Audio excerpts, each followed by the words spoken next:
Hello everyone and welcome back to the Horror Hut. Before you drift off, it would be a nice idea if you could leave a comment to let me know where you are listening from. Please don't forget to give the video a like and subscribe to the channel. Right, let's get comfy and relaxed, and let's begin. Story 1, Silent Watchers, Unease in the Forest Cabin. The first morning, everything felt ordinary. The sun spilled cold across the rough wooden floorboards, dappling through the cracked window panes as if no one had touched this cabin in years. I leaned back against the creaky chair, the thin cushion barely soft enough to dull the sting of the splinters beneath. Outside, the trees whispered in a lazy wind, their branches scraping against one another like tired old friends exchanging secrets. I sipped lukewarm coffee, the bitter taste grounding me in a way I wasn't quite ready for. This was supposed to be a retreat, my pause button on a life that had spun too fast. I'd driven 6 hours, winding through narrow roads that vanished into thick patches of pine and fir.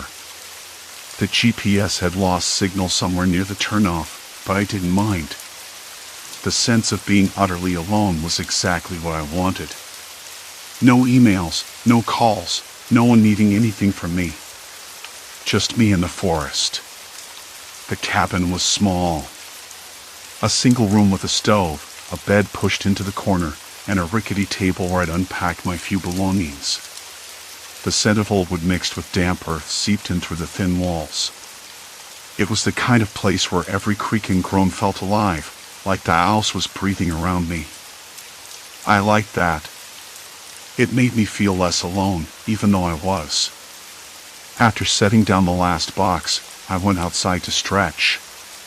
The air was cooler than I expected, crisp with the sharp tang of pine needles and moss. I ran my fingers over the rough bark of a nearby cedar tree and felt the grooves dig into my skin. A distant bird caught a raven, maybe its call echoing through the stillness. I closed my eyes and breathed deep. This was peace. Or so I thought. Later that afternoon, I noticed the first odd thing. I'd left my journal on the tabletop, a little battered leather notebook with yellowed pages. When I came back inside, it wasn't where I'd left it. I scanned the room, with its faint smell of dust and decay, heart ticking up a notch. On the floor next to the bed, the journal lay open, pages fluttering as a draft slipped in through the cracked window. I must have knocked it over without realizing. I knelt and closed it carefully, smoothing the cover with a shaky hand. That night, the wind picked up, rattling the loose shutters. I sat by the window, watching the shadows shift in the moonlight. The forest seemed to lean in closer, the branches scratching the glass like fingernails. I told myself it was just the house settling, the wind playing tricks on my nerves. Still, I double-checked the locks on the door before heading to bed, the cold metal biting into my palm. I woke around 2 a.m. to a soft scrape against the cabin's outer wall. My breath caught. Silence followed. I lay still, straining to catch any further noise, but only the steady thrum of my heartbeat filled the space. I told myself it was probably a raccoon or a stray deer brushing past the porch. But when I swung my legs over the edge of the bed, my feet found something unexpected, a single, muddy footprint stamped in the dust just inside the door. I froze. The print was too big for any forest animal, the shape unmistakably human. I still can't explain it. My fingers trembled as I reached for the flashlight on the bedside table, switching it on with a harsh buzz. The beam cut through the dark, illuminating the floor. Another print appeared, then another, faint encircling the cabin in an odd, looping pattern. Someone had been there. Someone had come close enough to leave proof. I swallowed hard, trying to steady my racing thoughts. Maybe it was a hunter or a neighbor checking on the cabin. I hadn't seen any signs of habitation nearby, but I couldn't be sure. Still, the idea that someone had been watching me for days, without my knowledge, made a cold knot form in my stomach. Sleep didn't come back. Instead, I sat by the window until dawn, the forest outside waking slowly with birdsong and the rustle of leaves. I told myself to call someone, maybe the local ranger's office, but there was no reliable cell signal here. I felt stranded, caught between relief that the intruder hadn't forced their way in and a growing unease that this was only the beginning. The next morning, I found other things missing. My pack of matches was gone.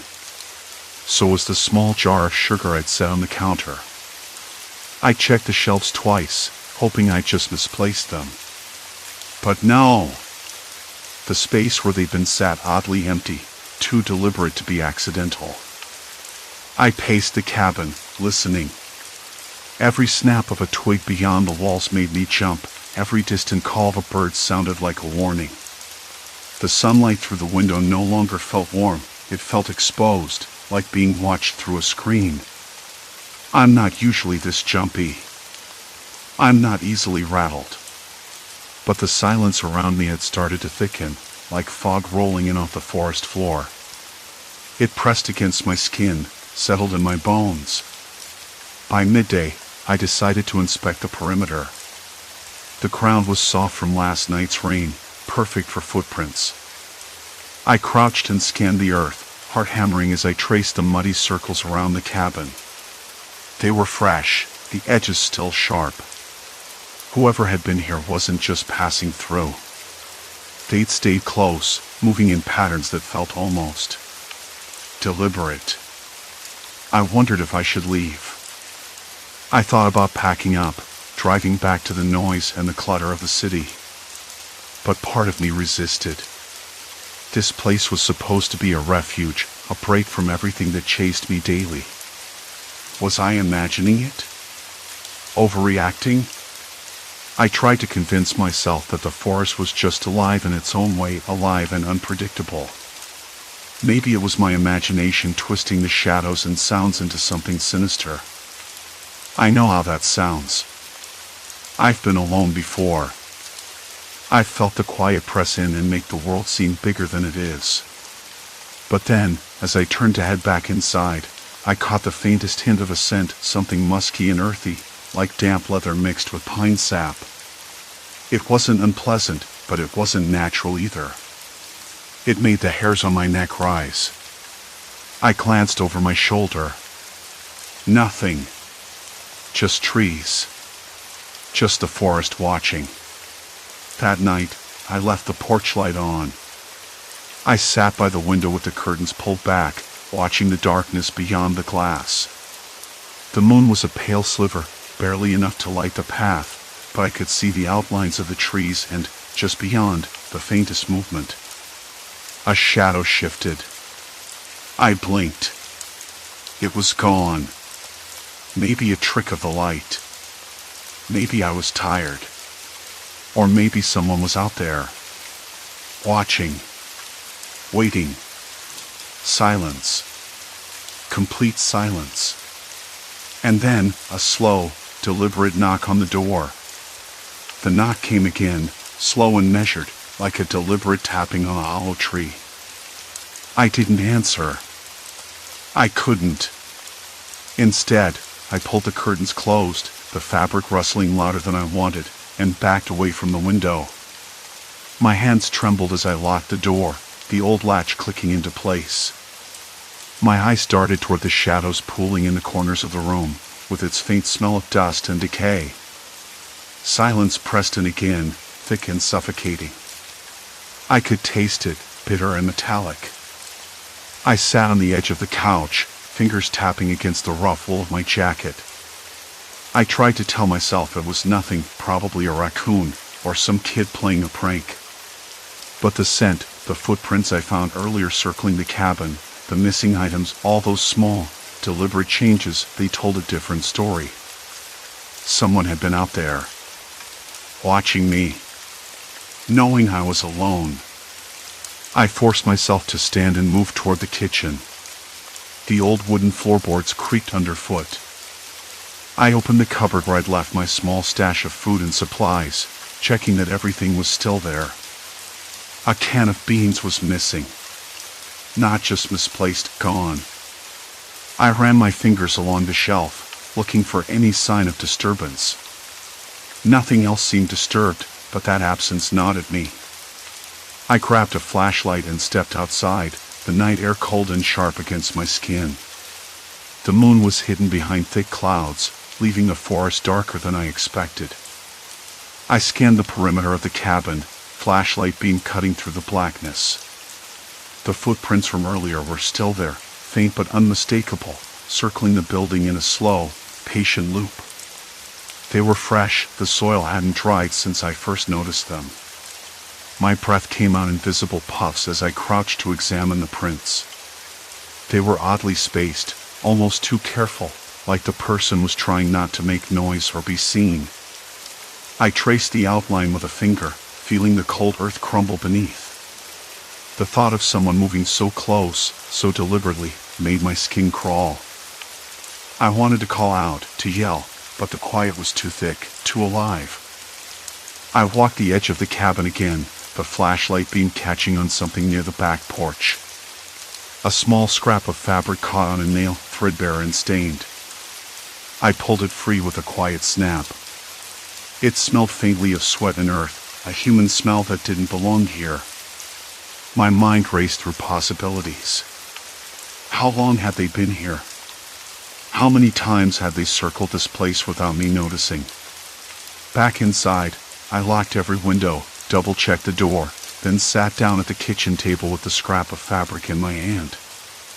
I traced the frayed edges, feeling a prickling urge to understand, to unravel the mystery. The scent was stronger now, almost pungent.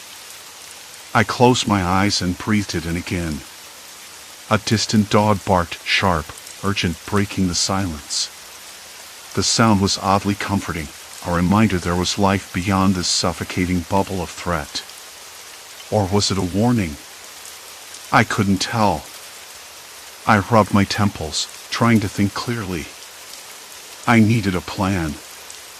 I pulled out my phone, but the screen showed no signal. No surprise there. I'd known this was a remote spot, but the isolation suddenly felt like a trap. I tried to remember every detail from the past few days. The missing items, the footprints, the faint smell, the knock. It was all connected. Someone was testing me, pushing boundaries, seeing how far they could go. I needed to know more. I couldn't just sit and wait. The next morning, light spilled in through the curtains, but I barely noticed. I woke early, the memory of last night's knock still vivid. I dressed quickly and stepped outside, the air crisp and cold, smelling of pine needles and damp earth. The forest was quiet, almost too quiet. No birdsong, no rustling leaves. Just an uneasy stillness. I started walking the trail toward the creek, hoping for some distraction, some normalcy. But my eyes kept darting to the underbrush, scanning for any sign of movement. The forest felt different today, watchful, patient. I wondered if I was changing too, becoming more alert, more paranoid. Halfway down the path, I spotted something unfamiliar, a small, roughly fashioned cairn of stone stacked near a tree. It looked deliberate, like a marker. I approached cautiously, noticing a piece of paper tucked beneath the stones. I pulled it free, my hand shaking just slightly. The paper was folded, worn at the edges. I unfolded it slowly. Written in neat, careful handwriting was a single sentence, "You're not alone." A chill ran down my spine. I looked around, heart pounding. The forest seemed to close in, the trees standing like silent sentinels. Who had left a note? How long had they been watching me? I stuffed the note into my pocket and hurried back to the cabin, my thoughts racing. I needed to reach out, to tell someone, but the phone was useless. I thought about calling the ranger station, but even if I could get through, would they believe me?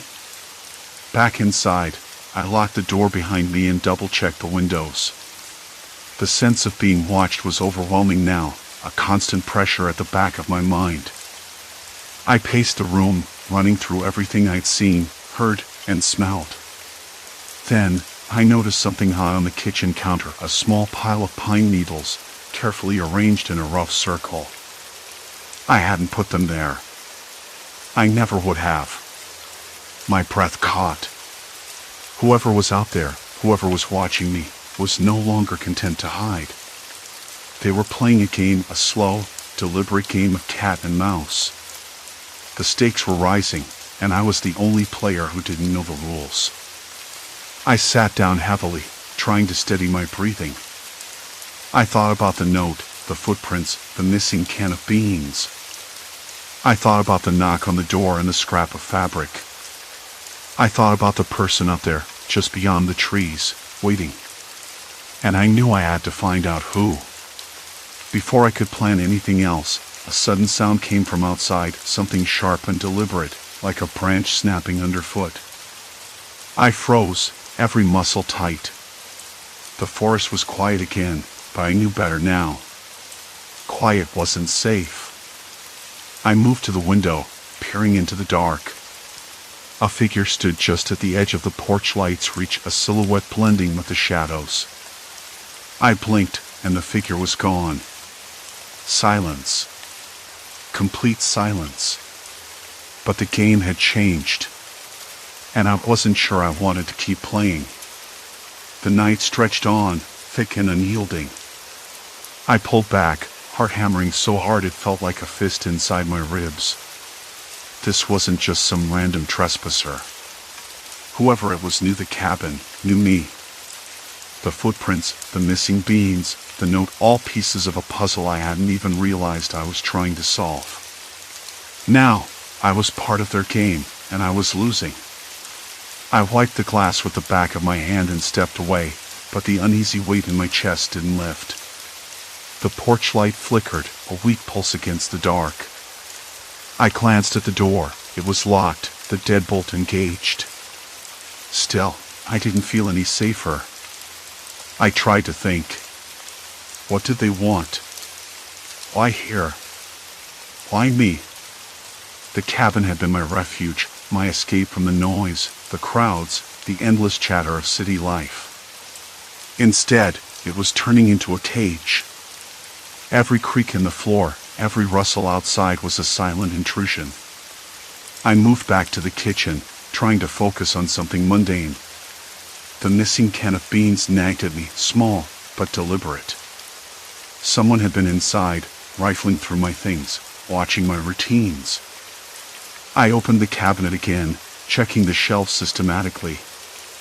A half-empty box of matches was gone. So was my pack of instant coffee. Nothing else seemed disturbed, but the message was clear. They were close. Too close. My phone sat on the counter, screen cracked from an earlier mishap. No signal. I'd known that before coming out here, but now it felt like a curse. No way to call for help, no way to warn anyone. Just me, the cabin, and whoever was out there. I paced, hands twitching at my sides. The silence pressed in until it felt like it could snap my skin. Then, a faint tapping, soft but sharp, came from the back window. My breath caught. I moved toward it cautiously, heart in my throat. The window was locked, but the screen was torn, the mesh dangling like a broken net. Fresh footprints in the dirt beneath it. They circled the house again, smaller this time, like the person was pacing or waiting. I crouched down to examine them. Not just footprints, there were drag marks too, faint but definite, as if something had been pulled or carried around the perimeter. A shiver ran down my spine. It wasn't just watching anymore. They were probing, testing boundaries, seeing how far they could push. I was no longer an observer in this game, I was the target. I backed away slowly, my eyes darting to the far side of the cabin where the woods grew thicker, darker. A crunch of dead leaves, the snap of a twig. Someone was out there, just beyond what the porch light could reach. Waiting, watching, planning. I needed to know more. I had to find out who, if only to convince myself I wasn't losing my grip on reality. So, I grabbed the flashlight from the kitchen drawer, its beam shaky in my unsteady hands, and stepped outside. The air was cold and tasted faintly of pine and damp earth. The beam swept across the yard. Footprints led away from the back window, circling the cabin like a slow, deliberate spiral. They stopped abruptly at the edge of the trees. I followed, stepping carefully over roots and moss. The forest swallowed the light quickly, the beam flickering as branches swayed above. A sudden rustle to my left made me freeze. My breath hitched, chest tight. "Hello?" I called, voice low but steady. "Who's there?" No answer. Just the whisper of wind and the distant call of an owl. A dog barked far off, sharp and sudden, cutting through the night. Then I saw it, something caught on a branch, fluttering in the breeze. A piece of fabric, torn and stained. It was the same color as the scrap I'd found earlier on the porch. My fingers trembled as I reached out, brushing it gently. The rough texture of the cloth, the frayed edges, it was real, tangible. A sign that they had been close, too close. My mind raced. Could I turn back now? No! The note, the footprints, the missing supplies, it was clear I couldn't leave this behind. I was committed, whether I liked it or not. I took a deep breath, trying to steady the pounding in my ears. The forest was alive with sounds I had never noticed before, the snap of twigs, the rustle of leaves, the distant buzz of insects. But beneath it all, something darker, quieter. The feeling of eyes on me. I stepped back toward the cabin, but the beam of my flashlight caught something half buried in the dirt near the tree line. A small object, metallic and glinting faintly. I knelt down and pulled it free. A key. Old, tarnished, and unlike any key I'd seen before. I turned it over in my hand, the cold metal slick against my palm. What door could this possibly open? Suddenly, a noise behind me. Quick, deliberate footsteps breaking through the underbrush. My heart slammed. I spun around, flashlight swinging wildly. Nothing there. Or maybe someone, just out of sight. I swallowed hard, the taste of fear bitter on my tongue. I couldn't run, not now, not after finding this. The key was a challenge, an invitation. Whoever was watching me, whoever had been stalking the edges of my sanctuary, wanted me to find it. I slipped the key into my pocket and hurried back inside, locking the door behind me with trembling hands. Every shadow in the cabin seemed to stretch, reaching toward me. The air was thick, heavy with anticipation. I sat down at the table, the key cold against my thigh. I knew, deep down, that this was the point of no return. There was no going back to the quiet isolation I'd hoped for. The game had changed, and the rules were mine to discover or to lose. Outside, the forest waited. Silent. Watching. Patient. The key burned a cold weight in my pocket, pressing against my thigh like a promise or a threat. I tried to steady my breath, but it rattled uneven in my chest. The footsteps from before echoed still, though I knew they were gone. Or maybe not. The thought sent a sharp chill skittering down my spine. I wasn't sure which was worse, knowing someone had been watching me or not knowing who or why. I glanced around the cabin, eyes tracing the familiar shapes, the cracked window pane, the chipped paint on the door frame, the faded map pinned crookedly on the wall. Nothing seemed out of place. Yet I knew better. There were missing items. Footprints circling the house like a slow, patient predator. Small, deliberate changes I caught only because I was already on edge. The key felt colder now. I pulled it out, turning it over in my hand. The metal was dull, scratched, and oddly heavy for its size. I had no idea what lock it belonged to, but it was the only clue I had.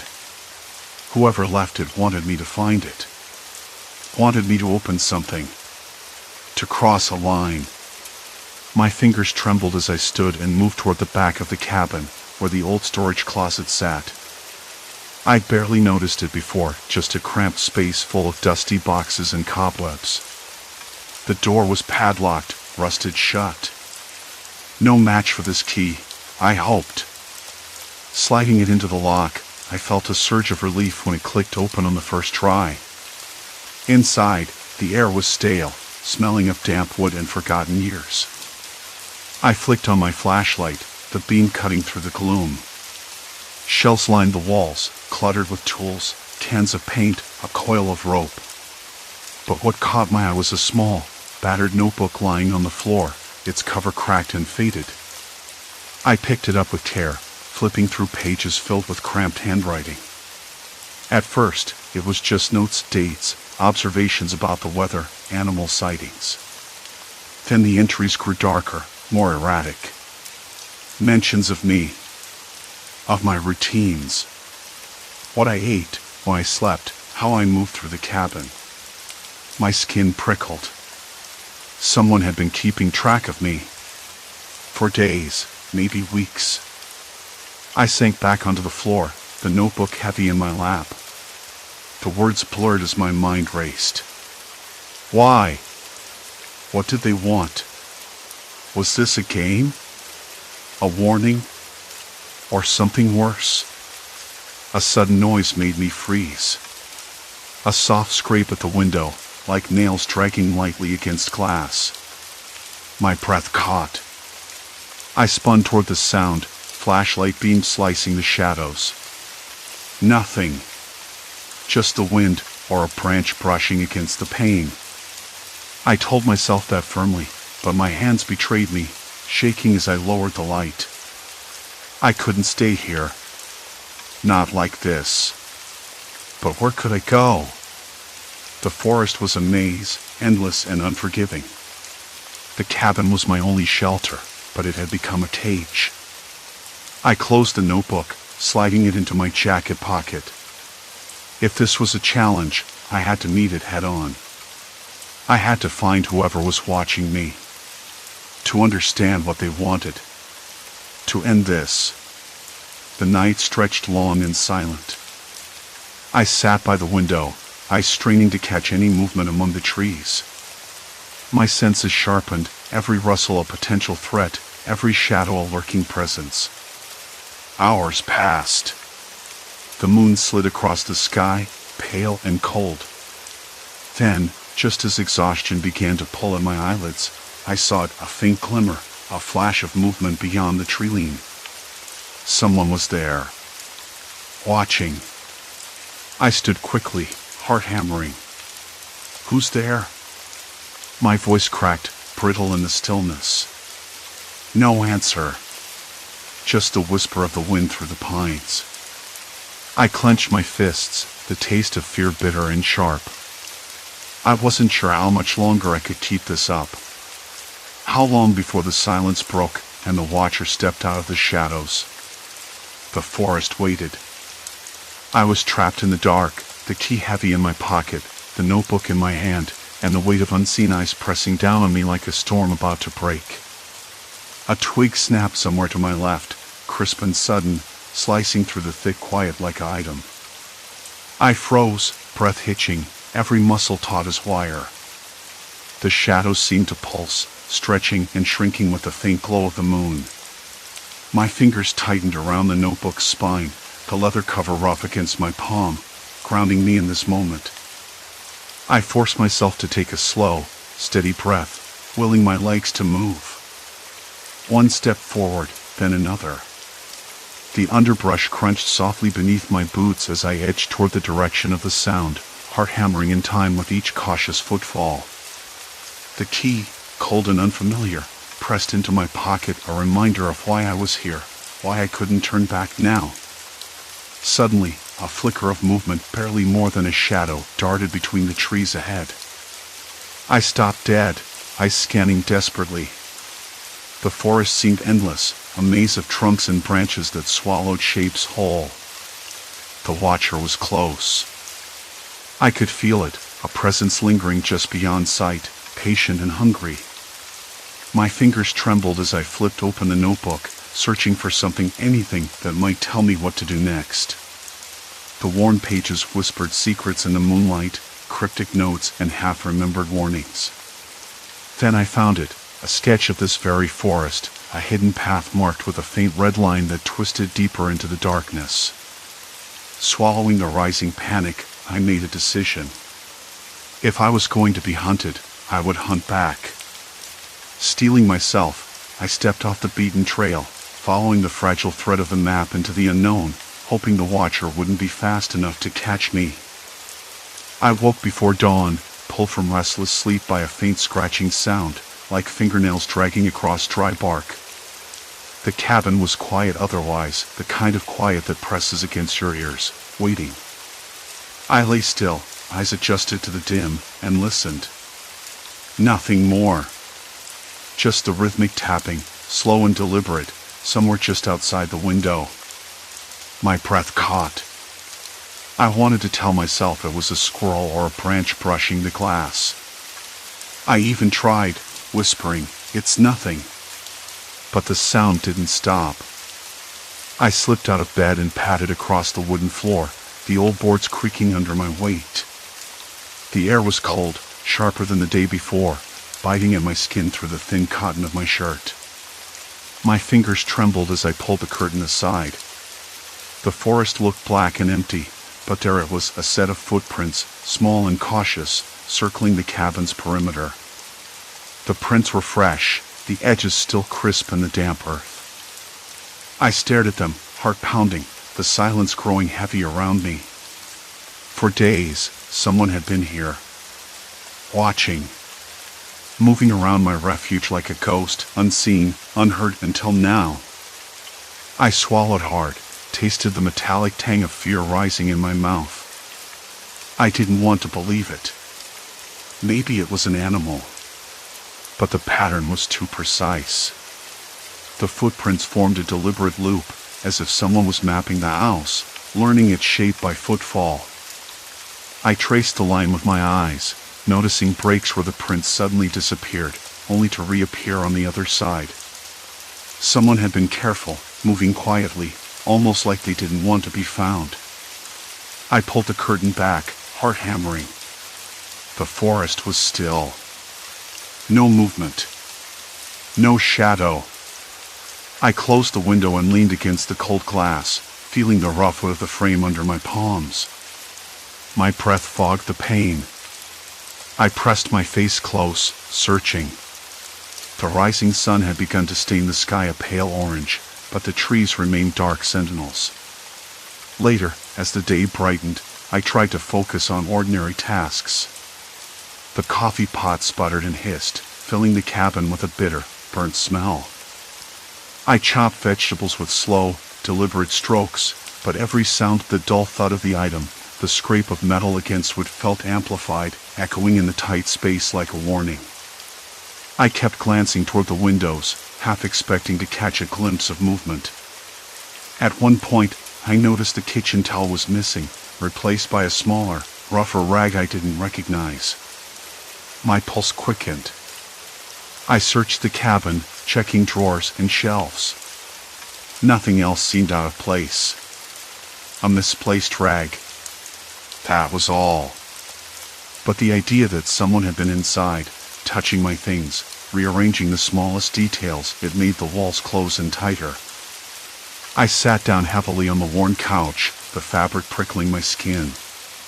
The cabin smelled of pine and damp wood, but beneath that, a faint, unfamiliar scent lingered, something earthy, like wet soil mixed with something metallic. I breathed it in, trying to place it, but it slipped away before I could. That afternoon, the sun was high and hot, but the cabin felt colder. Shadows pulled in the corners, stretching like fingers. I closed the blinds halfway, hoping to block the view outside without shutting out the light. I told myself I was just being paranoid, but the tension settled in my chest like a stone.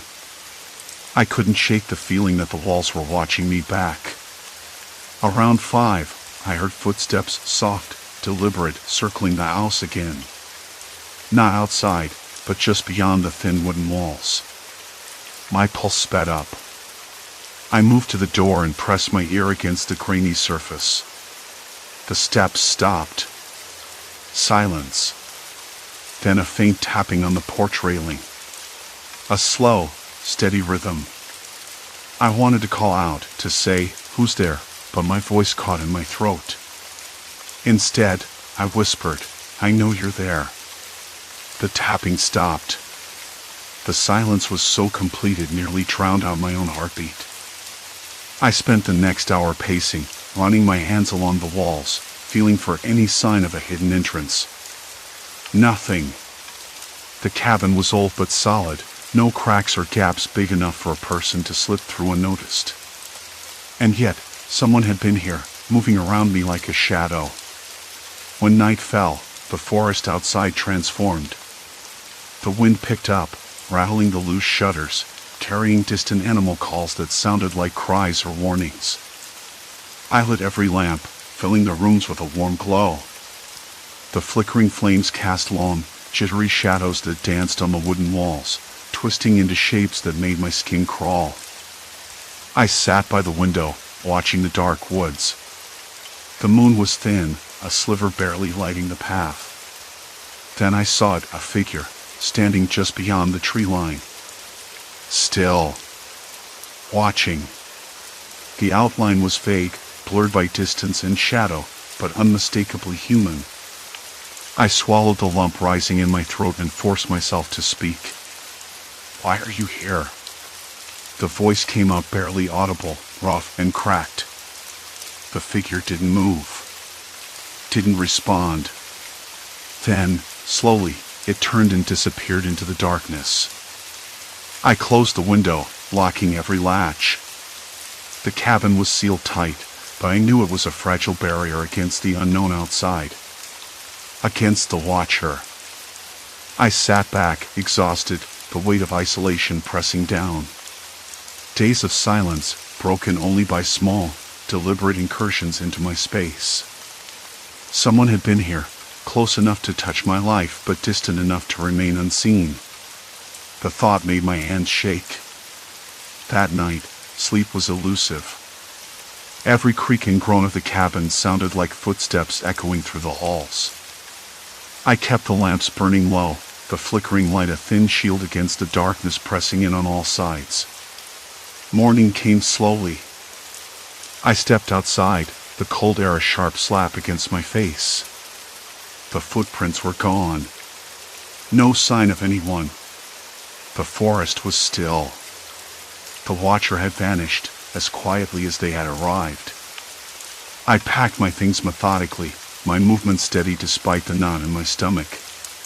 The cabin, my refuge, was no longer safe. It was a cage built around me by fear and silence. As I locked the door behind me, I looked back once, the trees standing like silent sentinels against the pale sky. I didn't know who had been watching, or why. Maybe it was curiosity, or something darker. But the forest held its secrets close, and I was no longer a part of them. Walking toward the narrow dirt road, I felt the weight of every step.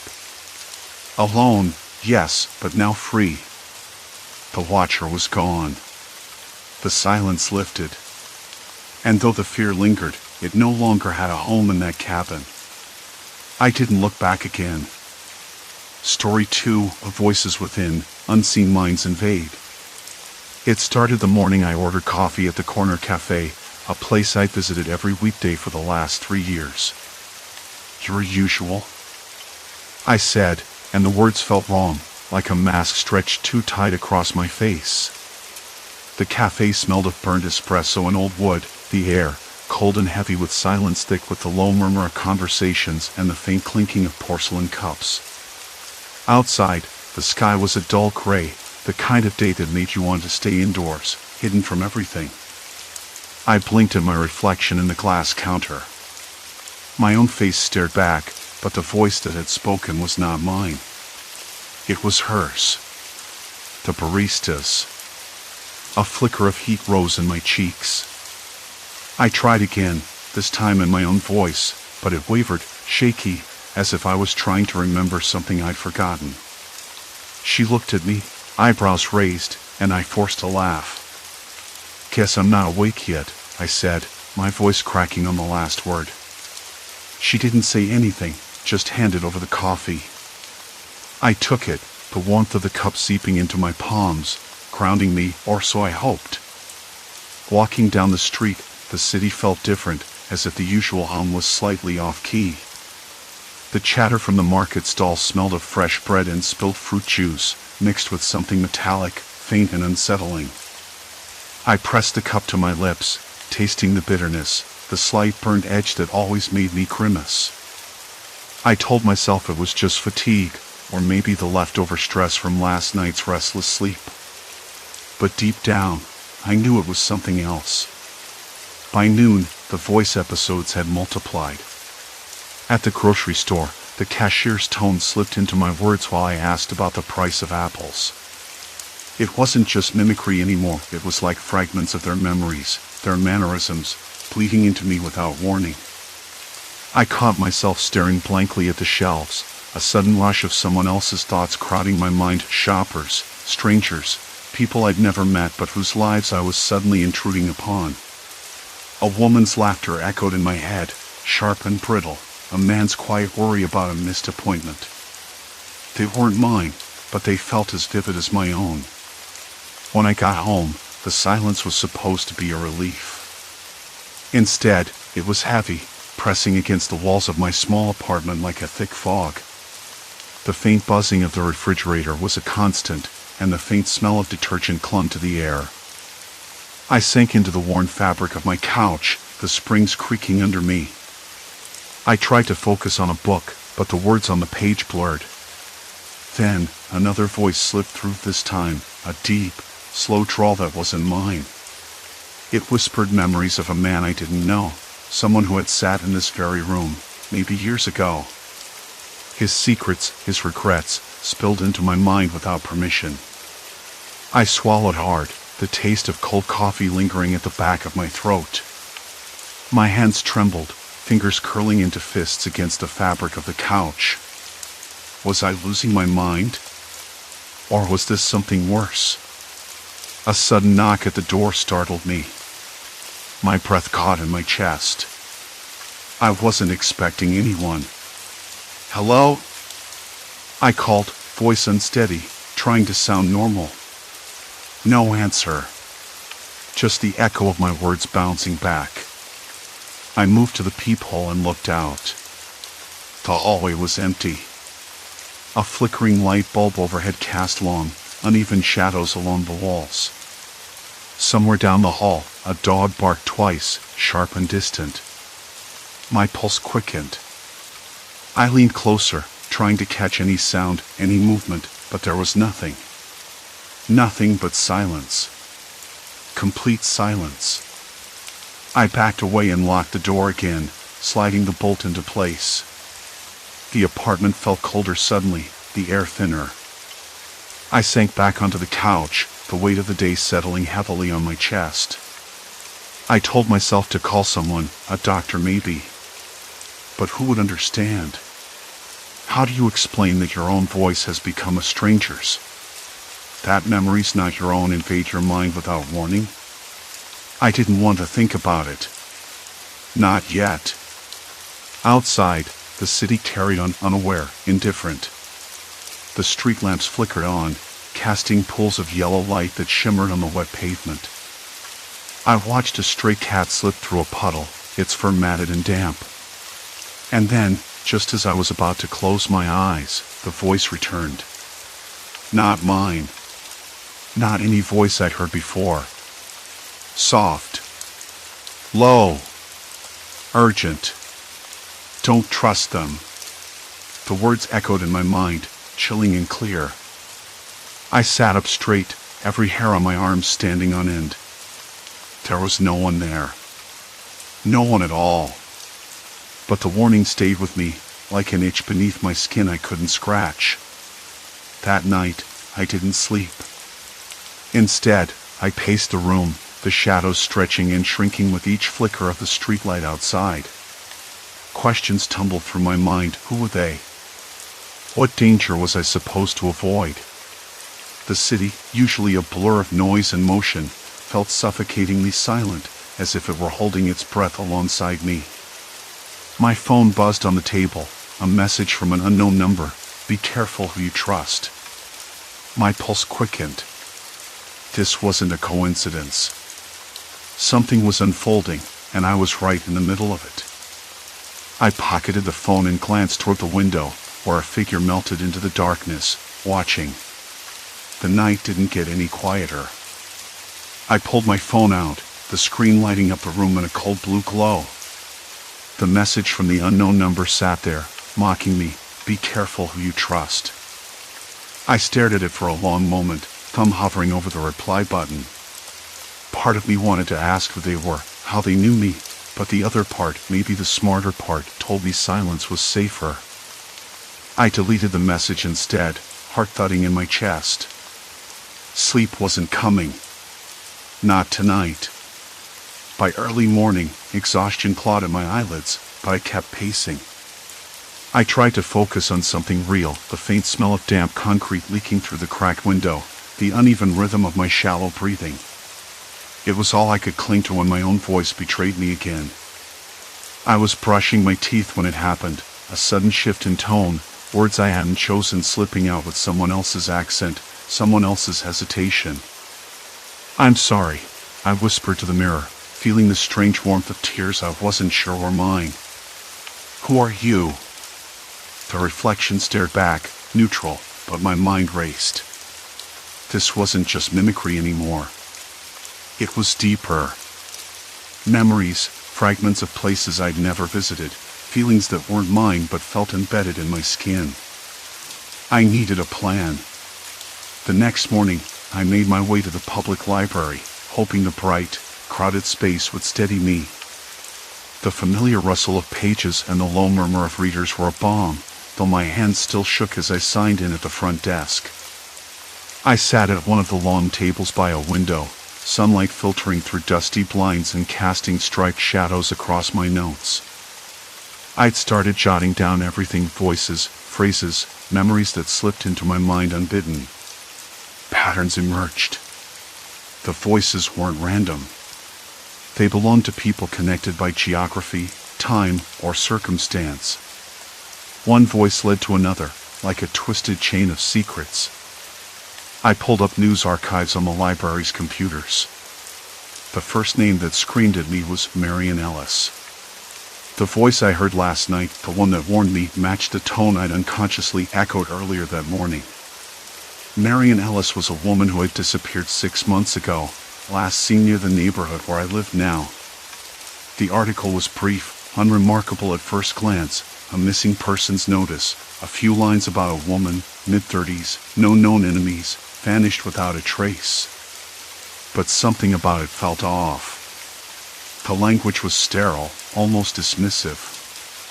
I printed the article, the paper crackling under my fingers. I needed to know more. If Marian's voice was in my head, maybe she was trying to tell me something.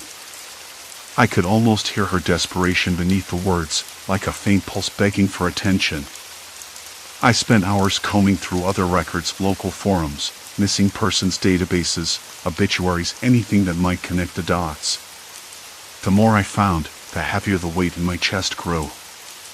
There were others, too many others, whose voices I recognized now, each linked to a disappearance, a secret, a lie buried beneath polite society's surface.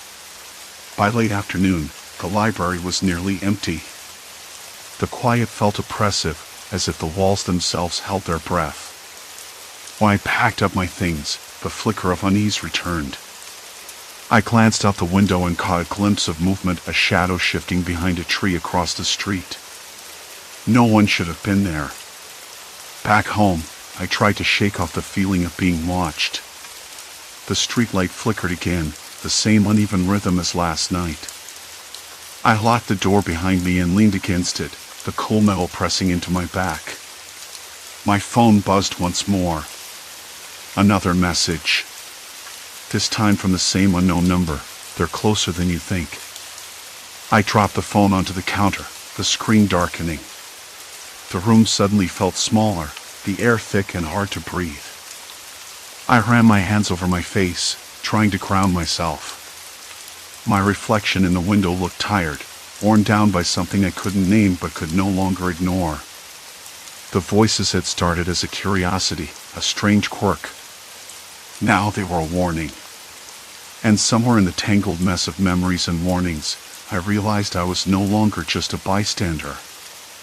I wasn't safe. The next day, I met with Dr. Harper, my neurologist, hoping she could explain the creeping chaos inside my head.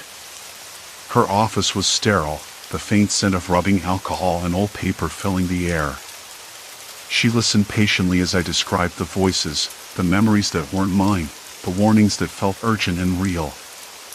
Her face tightened when I mentioned the voices warning me not to trust certain people. It's not unusual for patients with your condition to experience auditory hallucinations, she said carefully.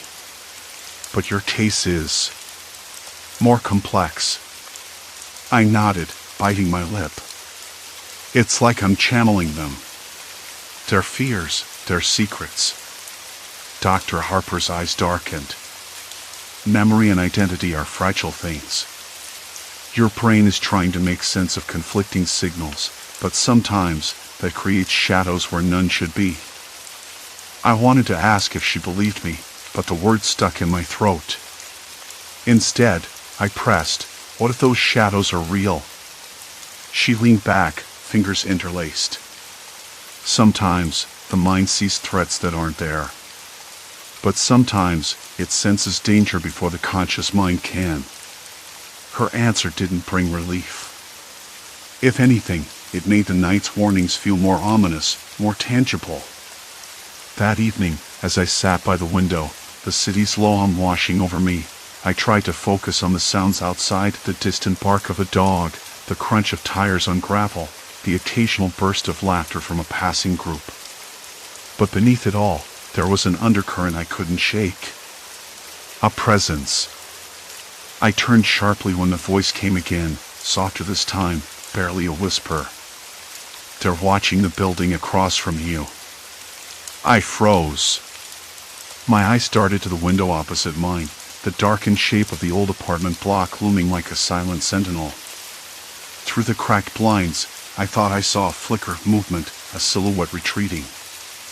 I wanted to convince myself it was a trick of the light, or my own exhaustion playing games. But the cold sweat on my palms told a different story. I wasn't imagining it. Suddenly, my phone buzzed again. Another message. Find the truth before they find you. And then, the lights went out. Silence. Complete silence. The shadows closed in. The darkness pressed in like a living thing, thick and suffocating. I didn't move for several minutes, pinned in place by a sudden weight I couldn't name.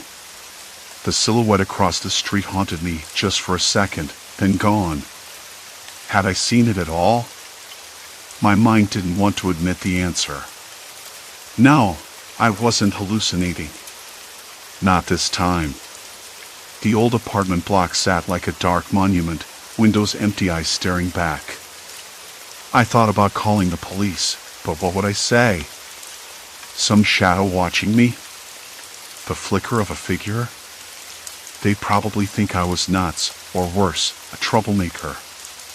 Besides, the voice on my phone, the one that had been threading through my head all week, had warned me. They're watching. Who were they? And why? My fingers hovered over the screen, hesitating before I typed a reply. I didn't know who to reach out to, not yet. The rational part of me wanted to disconnect, to pretend none of this was real. But that voice, the one that wasn't mine but also somehow was, kept replaying snippets of memories that weren't mine, secrets not meant for me. I pressed the power button. The lights stayed off. I sat back, heart hammering like a trapped animal's. The air smelled of faint ozone and something else I couldn't place, old paper, maybe, or dust disturbed after years of neglect. The window pane felt cold against my cheek when I leaned in to peer outside again. A faint scuffing sound caught my attention. From across the street, a shadow moved again, slower this time. Not retreating but lingering. Watching me. I blinked hard. My pulse thudded painfully in my ears. Then, the power flickered back on. The room snapped into harsh fluorescent light, and the silence shattered like glass. My phone buzzed again. "You have no choice now." The text wasn't a threat. It was a fact. I felt the cold slide down my spine. No choice. No turning back. Morning came too quickly. The sun pushed weakly through grimy blinds, dust motes floating like tiny ghosts in the stale air. I woke with a dry mouth and a headache that throbbed behind my eyes. The memory of last night clawed at me. The darkness, the silhouette, the messages. The warning. I paced the cramped room, my feet making soft thuds on the threadbare carpet. I was tethered to this apartment now, trapped by whatever unseen force had pulled me in. I pulled my coat tighter around me and stepped outside. The street was quiet, the usual clatter of city life muted under a heavy gray sky. Across from me, the old apartment block loomed, windows dark and unwelcoming. I crossed the street, each step deliberate, my eyes scanning the building's cracked facade. A door to the side was slightly ajar. I hadn't noticed it before. The hinges creaked softly as I pushed it open, the smell of mildew and old wood washing over me. Inside, the air was cooler, damp against my skin. I hesitated, then stepped inside. The hallway was narrow and dimly lit, peeling paint curling away like dead skin. The faint echo of footsteps bounced off the walls of mine, or someone else's. I couldn't tell. I wanted to turn back, but the pull was too strong. At the end of the hall, a door stood slightly open. A flicker of movement inside. I pressed my ear to the cool wood. Voices. Low, urgent. I caught fragments of names, places, plans. Something about control and exposure. A name I recognized from the memories that weren't mine. The voice wasn't just mimicking anymore, it was revealing. The edges of my own identity blurring into someone else's. Suddenly, the door swung open. A woman, mid-30s, sharp eyes like broken glass, stared at me. Her mouth moved, but the words came out in my own voice. "Who are you?" I asked, though the voice was hers. She blinked, confusion flickering. Then recognition. "You shouldn't be here," she said. Her voice trembled, but there was steel beneath. "Neither should you," I replied, voice cracking. "What is this place?" She glanced over her shoulder, then back at me. "A trap." The words settled between us like a stone. I wanted to back away, but my legs refused. My hands trembled, fingers curling into fists. The memories I'd been stealing, the lives I'd been borrowing, weren't just glitches in my brain. They were warnings. Pieces of a puzzle I was only beginning to see. "This is bigger than you think," she said, eyes narrowing. "And you're already too deep." I swallowed hard. Too deep how? Her gaze pierced me. "They're not just watching. They're controlling. And once you cross this line, there's no going back." The air thickened, heavy with meaning. I realized then that whatever this rare disorder was, it had entangled me in something I couldn't untangle myself from. The city outside, the shadows, the voices, they weren't random. They were a web. And I was caught in the center. I wanted to run, to escape this suffocating spiral. But the truth was clear, I had already lost that choice. The woman stepped closer, her voice dropping to a whisper. If you want to survive, you'll have to play their game. I nodded slowly, a cold resolve settling over the tremors.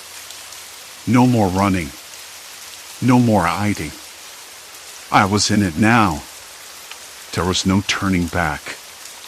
And somewhere deep inside, the voice whispered again, soft, urgent. Find the truth. Before it finds you. The woman's words lingered like a heavy fog in the stale air of the grimy apartment. I nodded, though my hand shook slightly. Okay.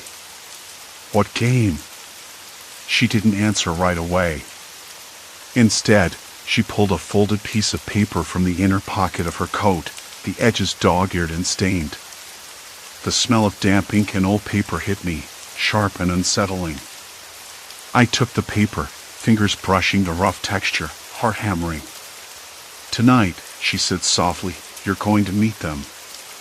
A knot formed in my stomach. Them.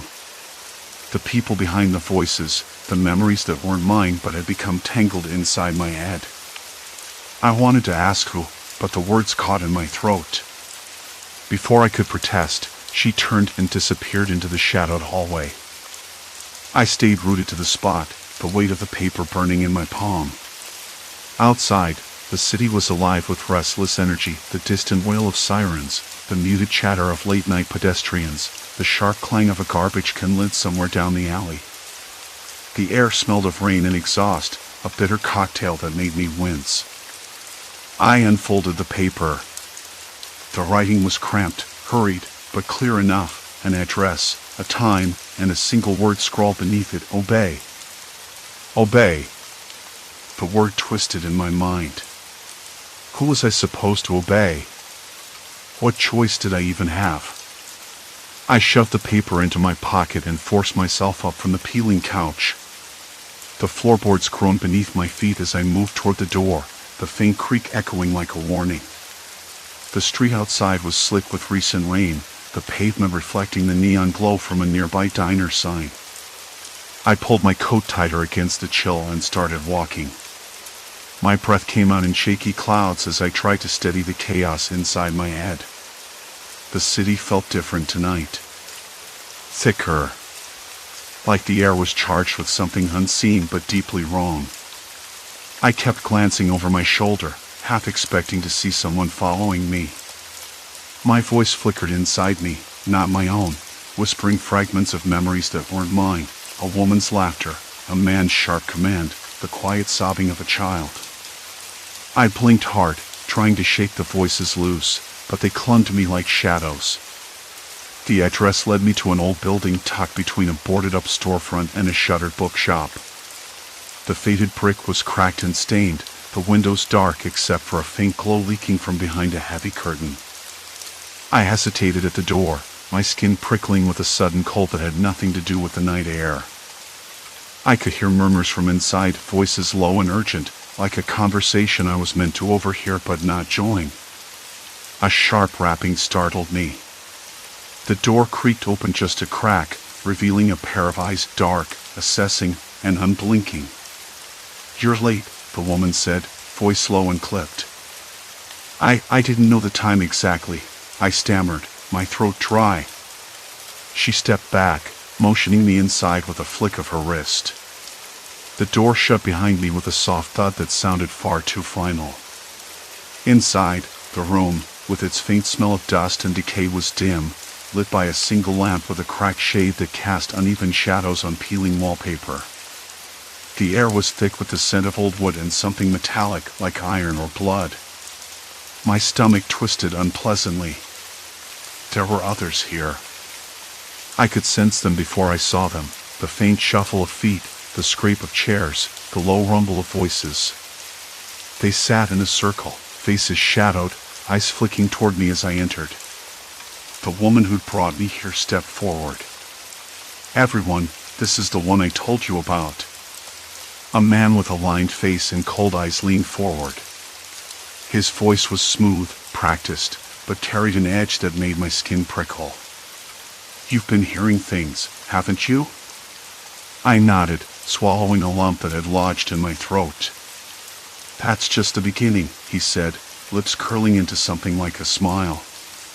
What you're experiencing isn't a disorder. It's a symptom. A connection. The word connection echoed in my mind, mingling with the voices that wouldn't stop. A memory flashed: a cramped office, a woman crying, papers scattered across a desk. Not mine, but terrifyingly vivid. Why me? I asked, voice barely a whisper. The woman from before leaned in, her gaze sharp. Because you're the key. The room seemed to shrink around me. My hands trembled, fingers curling into fists to stop them from shaking. Key to what? I demanded, voice louder than I wanted. To everything they want to hide, the man said. To the lies, the secrets buried beneath this city's surface. A cold sweat slicked my skin. The voices inside me surged, overlapping in a cacophony I couldn't control. A woman's voice, urgent and afraid, whispered in my ear, "Don't trust them." I turned sharply, but the faces around me were unreadable, neutral, expectant. "Who are you?" I asked, voice cracking. The woman smiled thinly. "We're the ones who know. And we need you." The weight of those words crushed me. Needed. Used. Expendable. Suddenly, the door slammed open behind me. A blast of cold air swept through the room, carrying the sharp scent of rain and something metallic again. My heart slammed against my ribs. A figure stepped inside, tall, broad-shouldered, face hidden in shadows. The room tensed, silence falling like a shroud. "You brought her?" the figure asked, voice low and dangerous. "Yes," the woman replied, stepping forward. "She's ready." The figure's eyes gleamed in the dim light, cold and calculating. Good. Because there's no turning back now. I wanted to step away, to run, but my feet felt rooted to the spot. The voices inside me surged to a fever pitch, fragments of memories flashing in blinding bursts, a locked drawer, a whispered conversation, the unmistakable scent of fear. My chest tightened until I could barely breathe. The woman glanced at me, her expression unreadable. "You're going to see what they hide." I swallowed hard, the taste of iron sharp on my tongue. The room closed in, the shadows thickening. And somewhere deep inside, a voice hissed, urgent and sharp, "Run. Run now." But I didn't move. I couldn't. Because I already knew. I was too far gone. The air was thick with silence, save for the faint hum of the overhead light flickering above me. The woman who'd brought me here, her face still unreadable, turned toward the far wall and pressed a button.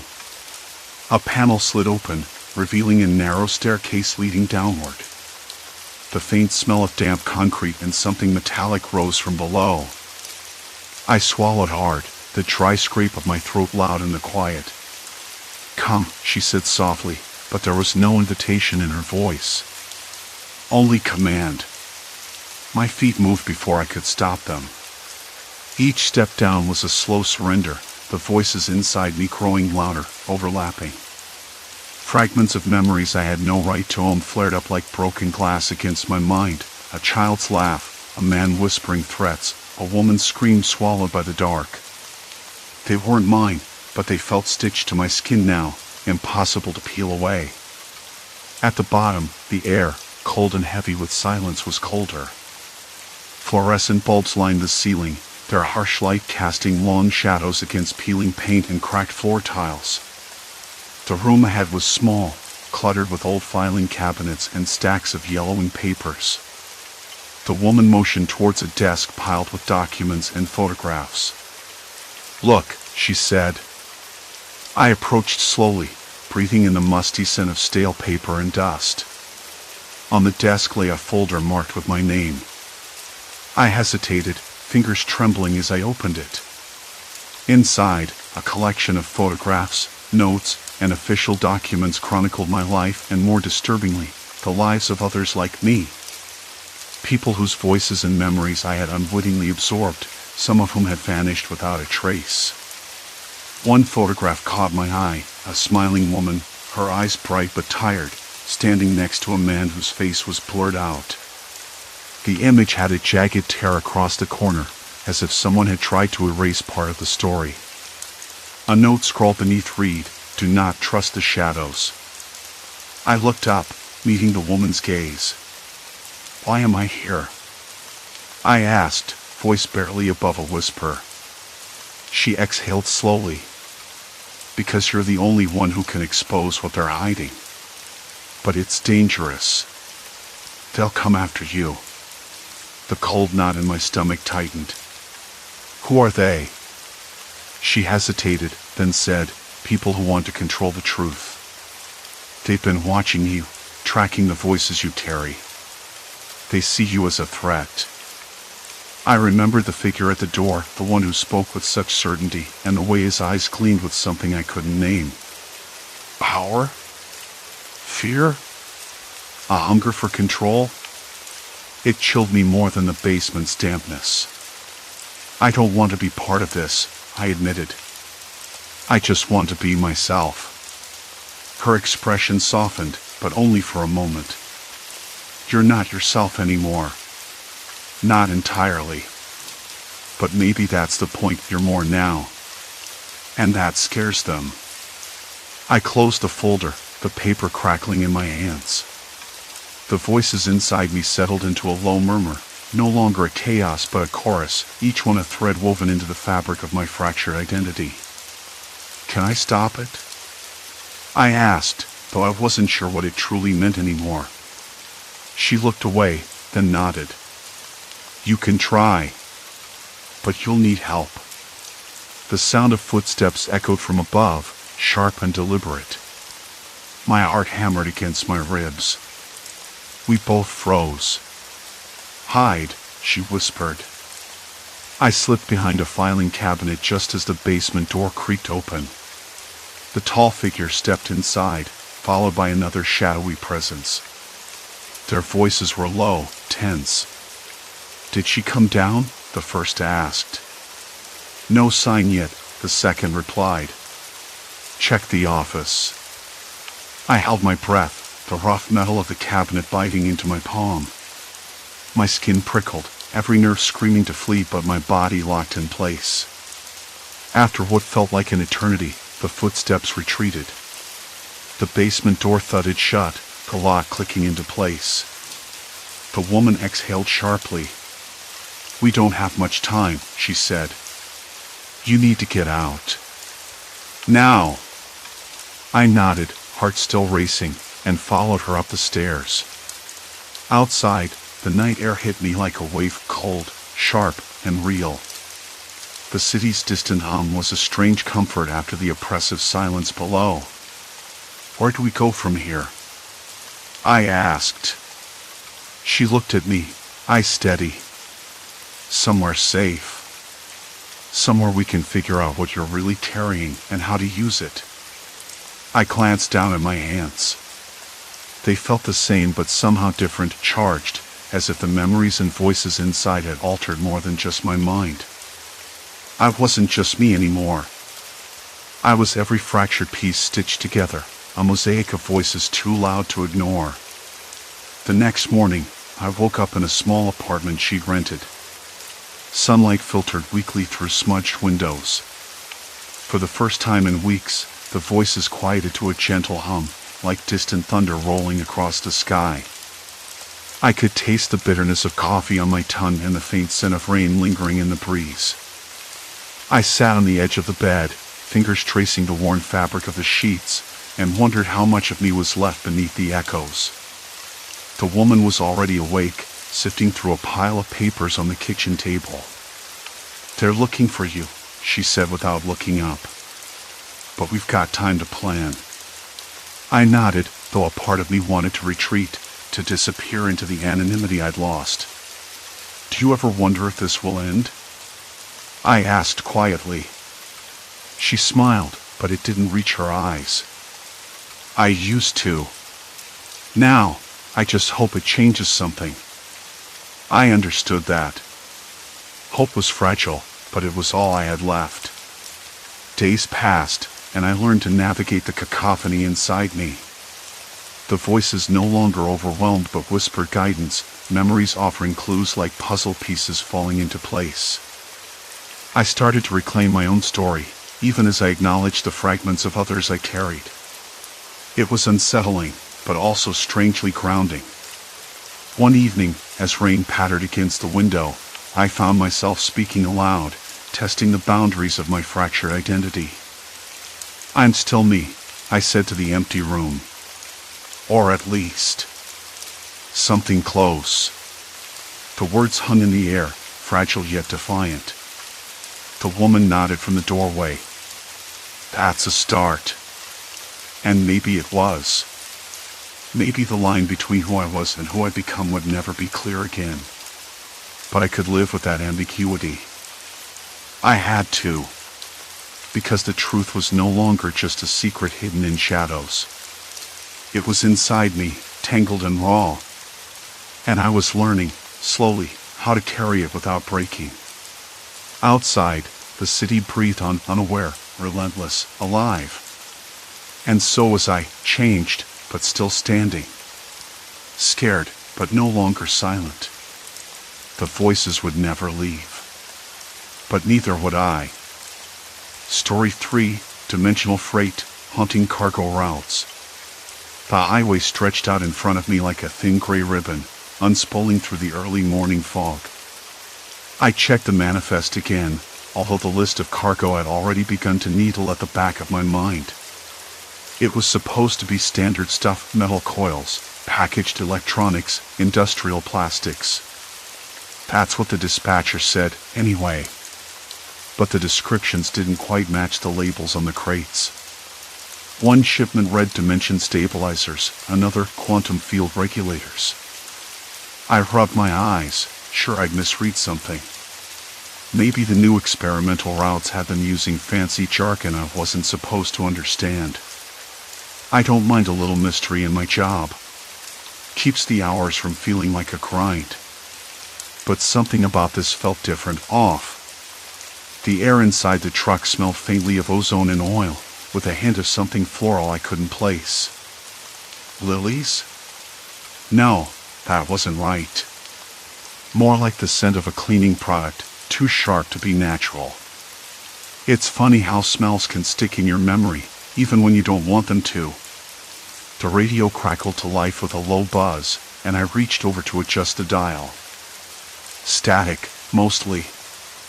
Then a voice, flat, clipped, almost mechanical. Gateway 1 active.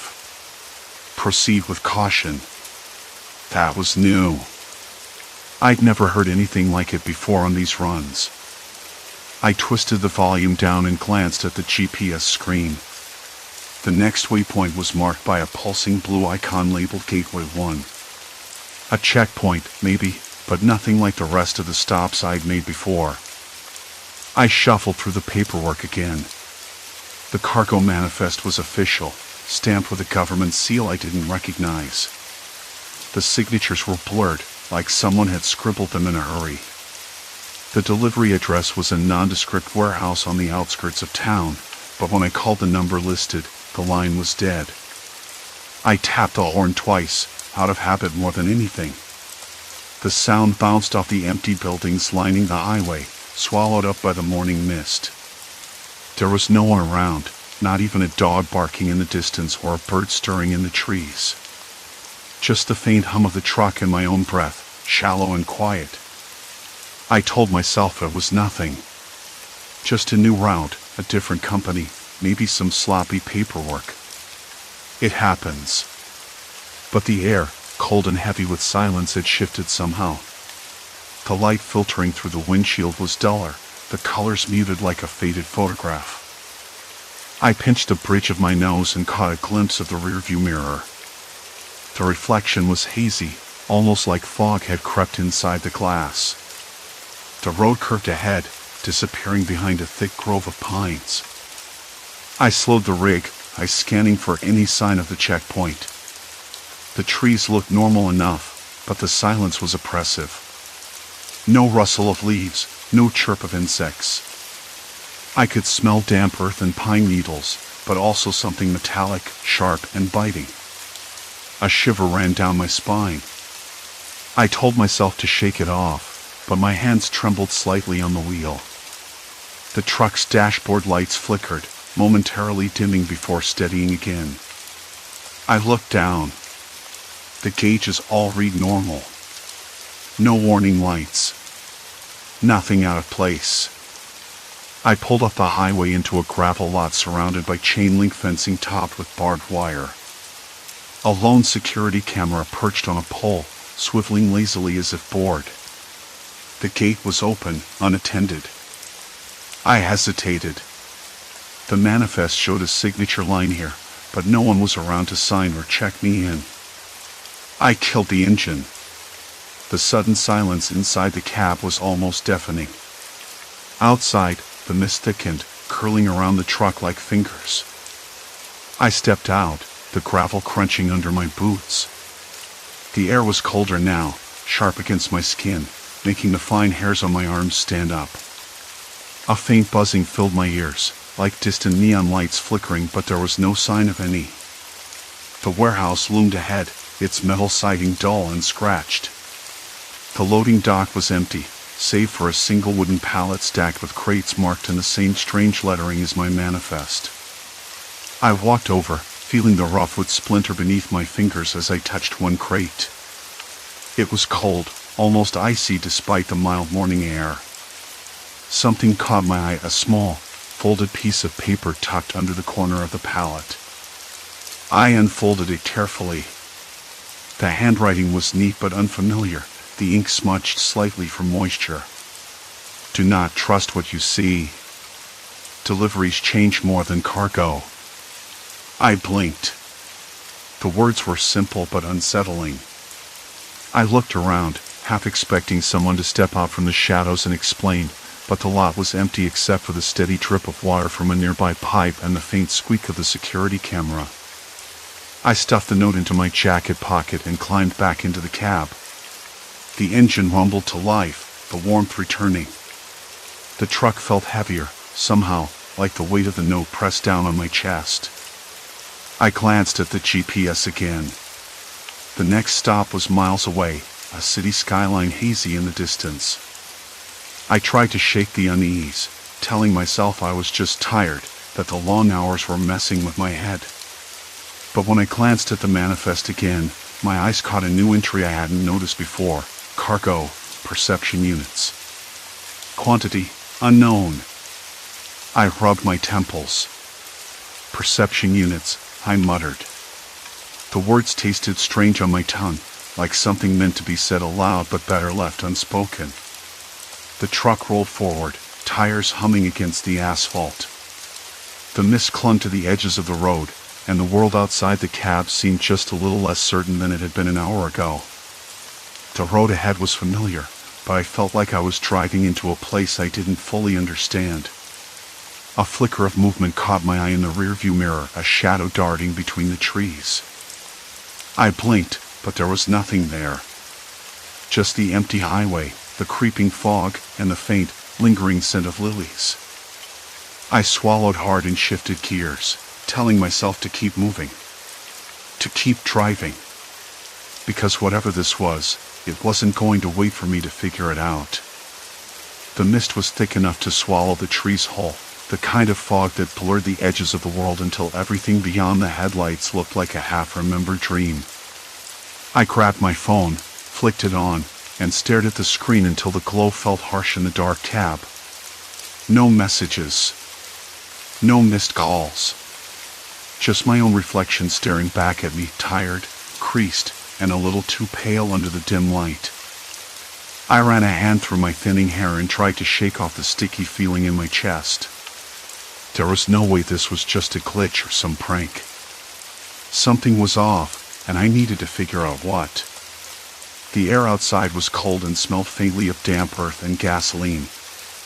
I stepped out, the crunch of gravel under my boots loud enough in the silence.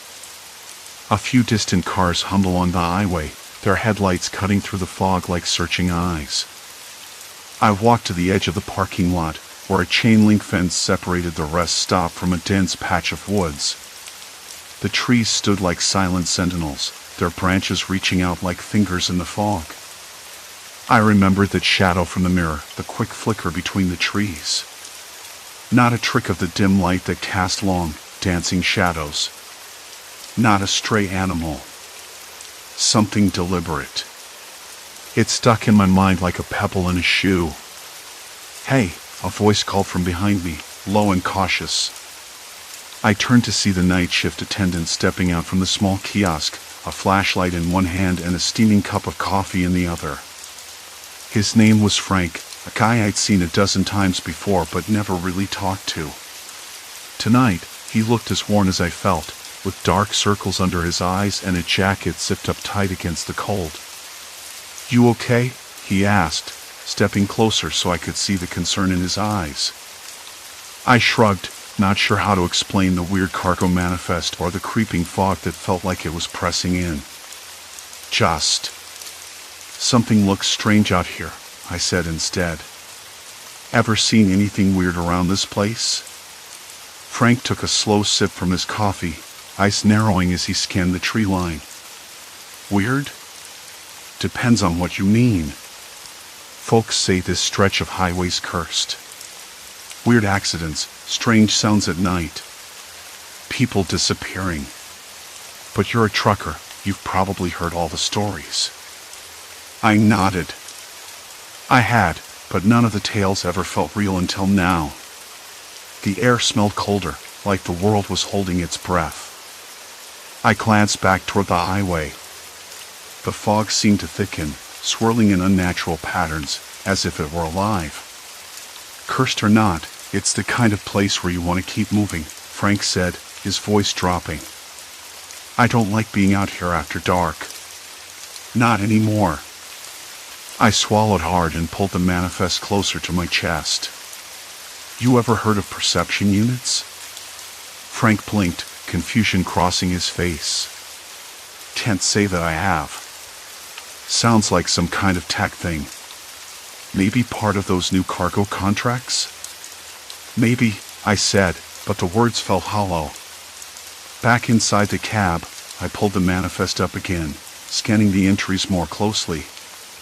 The previous deliveries listed things that didn't make sense: temporal samples, cognitive loads, emotional residues. If these were just code names, they were the most cryptic ones I'd ever seen. And if not, well, I didn't want to entertain that possibility. I clicked through the GPS logs and delivery confirmations. Every drop-off point was real: a warehouse here, a distribution center there, but something about the timing felt off. Like the clocks were running fast or slow around me. At one stop, I remember the old man who signed for the cargo. His eyes had been too clear, too sharp, like he was watching me instead of just doing a job.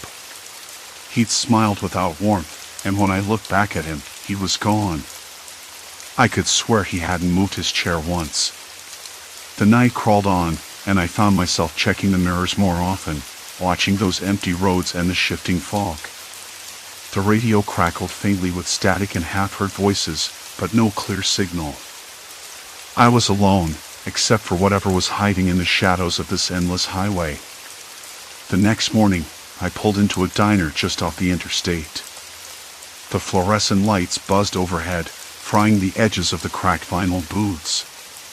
The smell of burnt coffee and frying bacon filled the air.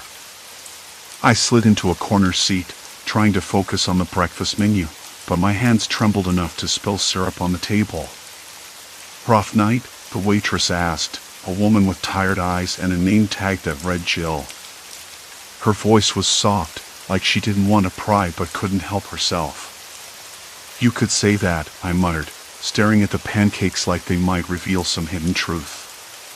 She poured me a fresh cup of coffee without asking and sat down opposite me, folding her hands. "You're not the first to come through here looking rattled. This place has a way of getting under your skin." I glanced up, surprised.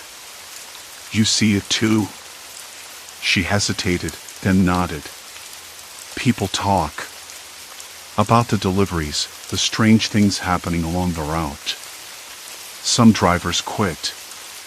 Others don't make it through the week. Her eyes flicked toward the window, where the world outside looked sharp and ordinary, but the light seemed colder somehow. I took a slow sip of coffee, the bitter taste grounding me just a little. What kind of things? Changes. Small at first. A sign missing letters. A town that's suddenly gone, or one that wasn't there yesterday. People who don't remember you, even if you swear they knew you the day before. It's like reality phrase along this highway. I laughed, but it was dry and hollow. Sounds like I'm losing my mind. Maybe. Or maybe something's messing with your mind. She pushed a folded piece of paper across the table. A friend gave me this. Says it might help. I unfolded it carefully. It was a list of names, dates, delivery points. Some I recognized from my own manifest, but others were new locations that didn't appear on any map I'd ever seen. Next to each entry were scribbled notes: disappearance, memory loss, altered behavior. At the bottom, a phone number was scrawled in shaky handwriting. Who's this from? I asked. Someone who's been tracking it all. You're not the only one. She glanced at the door, then back at me. If you want to get to the bottom of this, you'll need help. I folded the paper slowly, feeling the weight of it in my hands. The world outside looked suddenly sharper, the sunlight cutting through the diner's grimy windows with an almost cruel clarity. I wanted to believe it was all some elaborate coincidence, a prank, or some elaborate bureaucratic error. As I stood to leave, Jill called after me. Watch your back out there. The highway's not just a road anymore. Outside, the truck sat waiting, its engine humming softly like a distant heartbeat. The fog had thinned, but the air still smelled faintly of lilies, sweet and unsettling. I climbed into the cab and stared at the manifest one last time before starting the engine. Perception units, I muttered again. The phrase felt heavier now, like the name of something dangerous, something I couldn't outrun. And as the highway stretched out before me, I knew the next delivery wouldn't just test my driving skills. It would test everything I thought I understood about the world, and maybe even my own mind. The road rolled on, endless and uncertain. And behind me, I could swear I heard a whisper. Not on the radio, not outside the truck. Inside my head. A voice that didn't belong to me. I sat back in the cracked vinyl booth, the diner's flickering neon sign casting a sickly green wash over the table. The paper felt heavier now, more than just a list. It was a map of something bigger, darker. The names weren't just random, they were points on a timeline, a trail of broken deliveries and broken people. Disappearance, memory loss, altered behavior. Whoever had written that wasn't guessing. They'd seen it all, or at least some of it. I rubbed the back of my neck, the skin prickling like I'd been in the sun too long. This wasn't just about cargo anymore.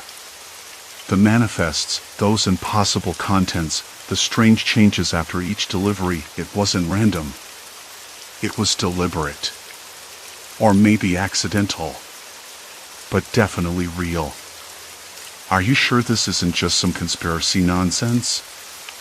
I asked, voice low, trying to convince myself more than her. She shrugged, eyes sharp, scanning the diner windows like they might crack open and swallow us whole.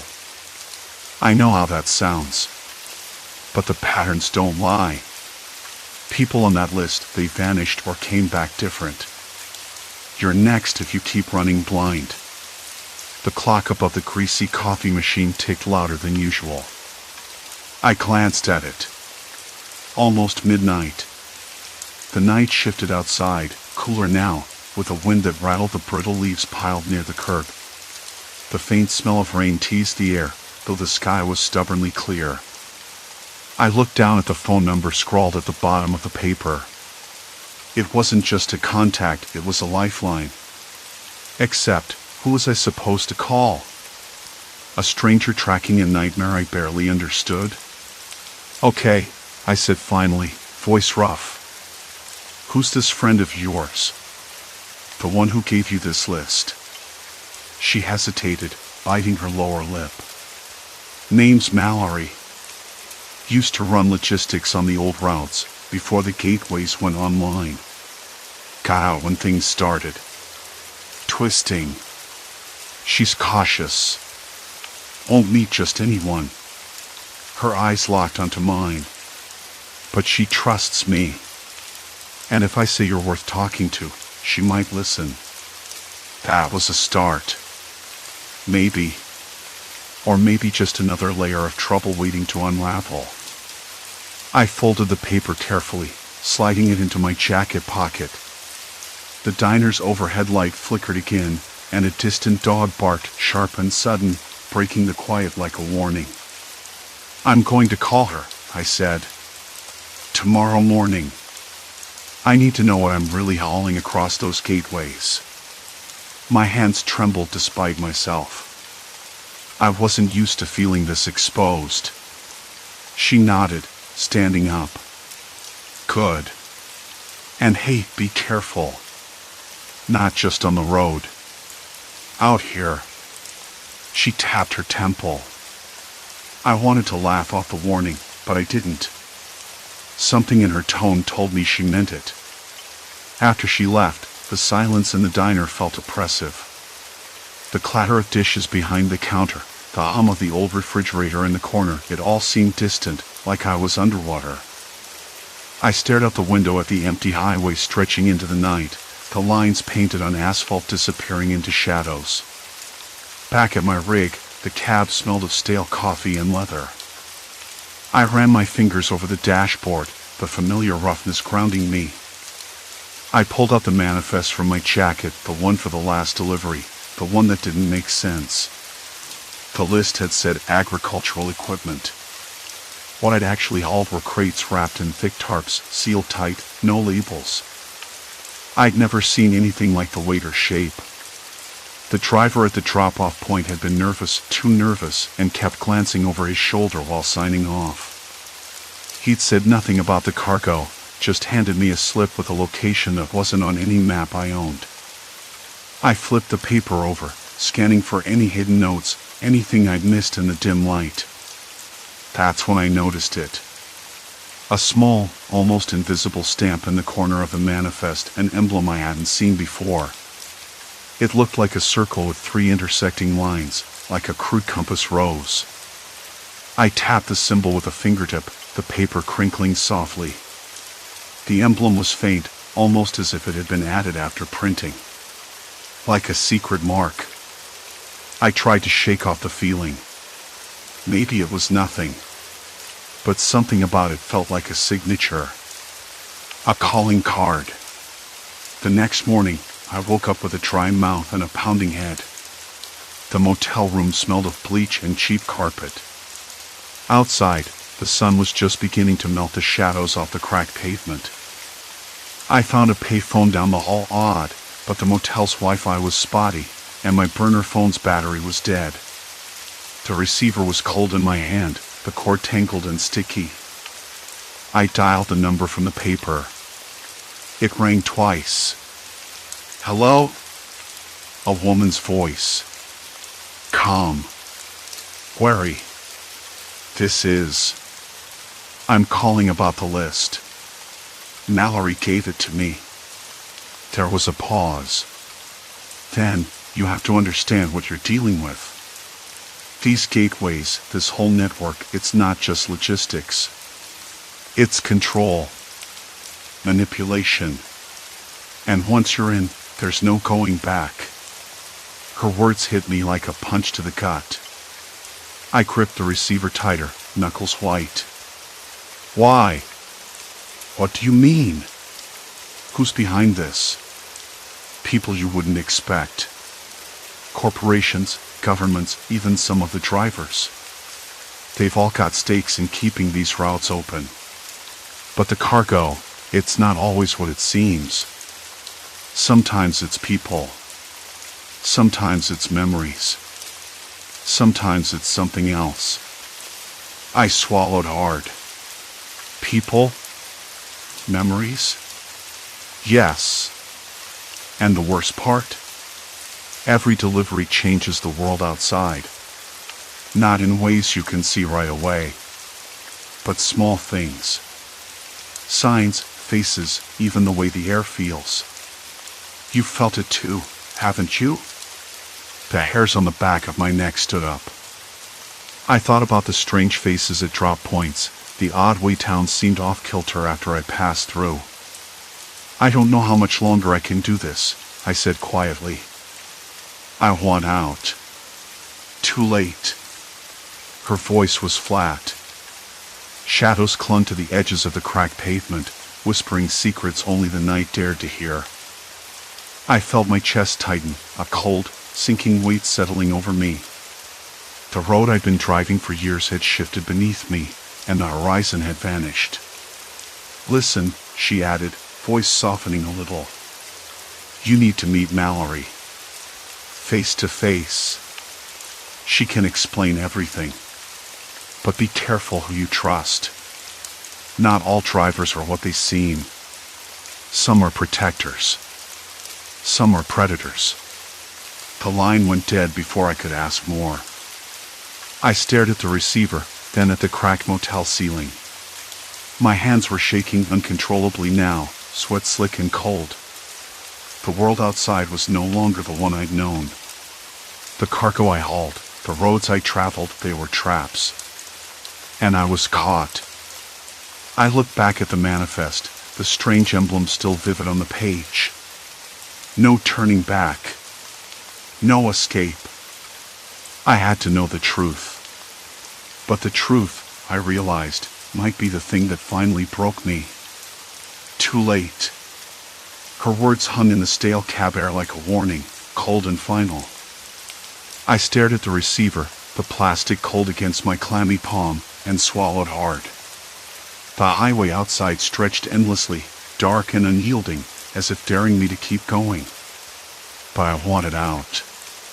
God, I wanted out. I sat there for a long moment, the engine ticking down, the silence thick enough to taste. The glow from the dashboard flickered, casting uneven shadows on the worn vinyl seats. Somewhere, a distant dog barked, sharp and sudden, pulling me back to reality. My hands trembled. Not from cold. From something else. I picked up the manifest again, those impossible listings burning in my mind. People. Memories. Something else. She said it like it was the worst thing in the world. And maybe it was. But what did it mean? How could cargo be memories? Or worse, people? I shook my head, trying to clear the fog of confusion creeping in. The truck's interior smelled like old leather and stale coffee, a scent that usually comforted me but now felt suffocating. I glanced at my reflection in the cracked mirror above the windshield. Dark circles framed my eyes, my jaw clenched so tight it ached. Was I losing it? Or was this hell real? I reached for the CB radio, fingers fumbling. Dispatch, come in, I said, voice rough. Static answered. No reply. Not even a crackle. The silence felt deliberate. The night pressed on. I had to make the next drop at the edge of some forgotten industrial town, the kind of place where the streetlights buzzed low and the sidewalks cracked like old bones. I knew I'd find answers there, or maybe just more questions. I pulled out of the rest stop and rolled onto the highway. The air was cool, tinged with the faint scent of rain. The truck's headlights carved through the darkness, illuminating signs that seemed wrong. One read "Welcome to Harrison," but the font was unfamiliar, the edges of the letters blurred like a bad photocopy. I blinked. Nothing changed. The radio crackled again, faint this time, a whisper buried beneath static. A voice, maybe, but gone before I could catch the words. At the town's outskirts, the street lamps flickered erratically. I slowed, heart hammering. The cab felt smaller, the shadows longer. I spotted a figure standing by the side of the road, a man, or maybe a boy. His face was pale, almost waxy, eyes too wide. He didn't move as I passed, just stared. I blinked again, wondering if exhaustion had finally cracked me. But then my side mirror caught something, a second figure lurking behind a rusted dumpster, watching. I turned my head sharply, but the street was empty.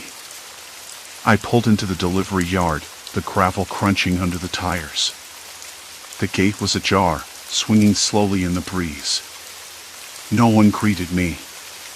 The place smelled of oil and damp concrete, with a faint metallic tang that made my stomach twist.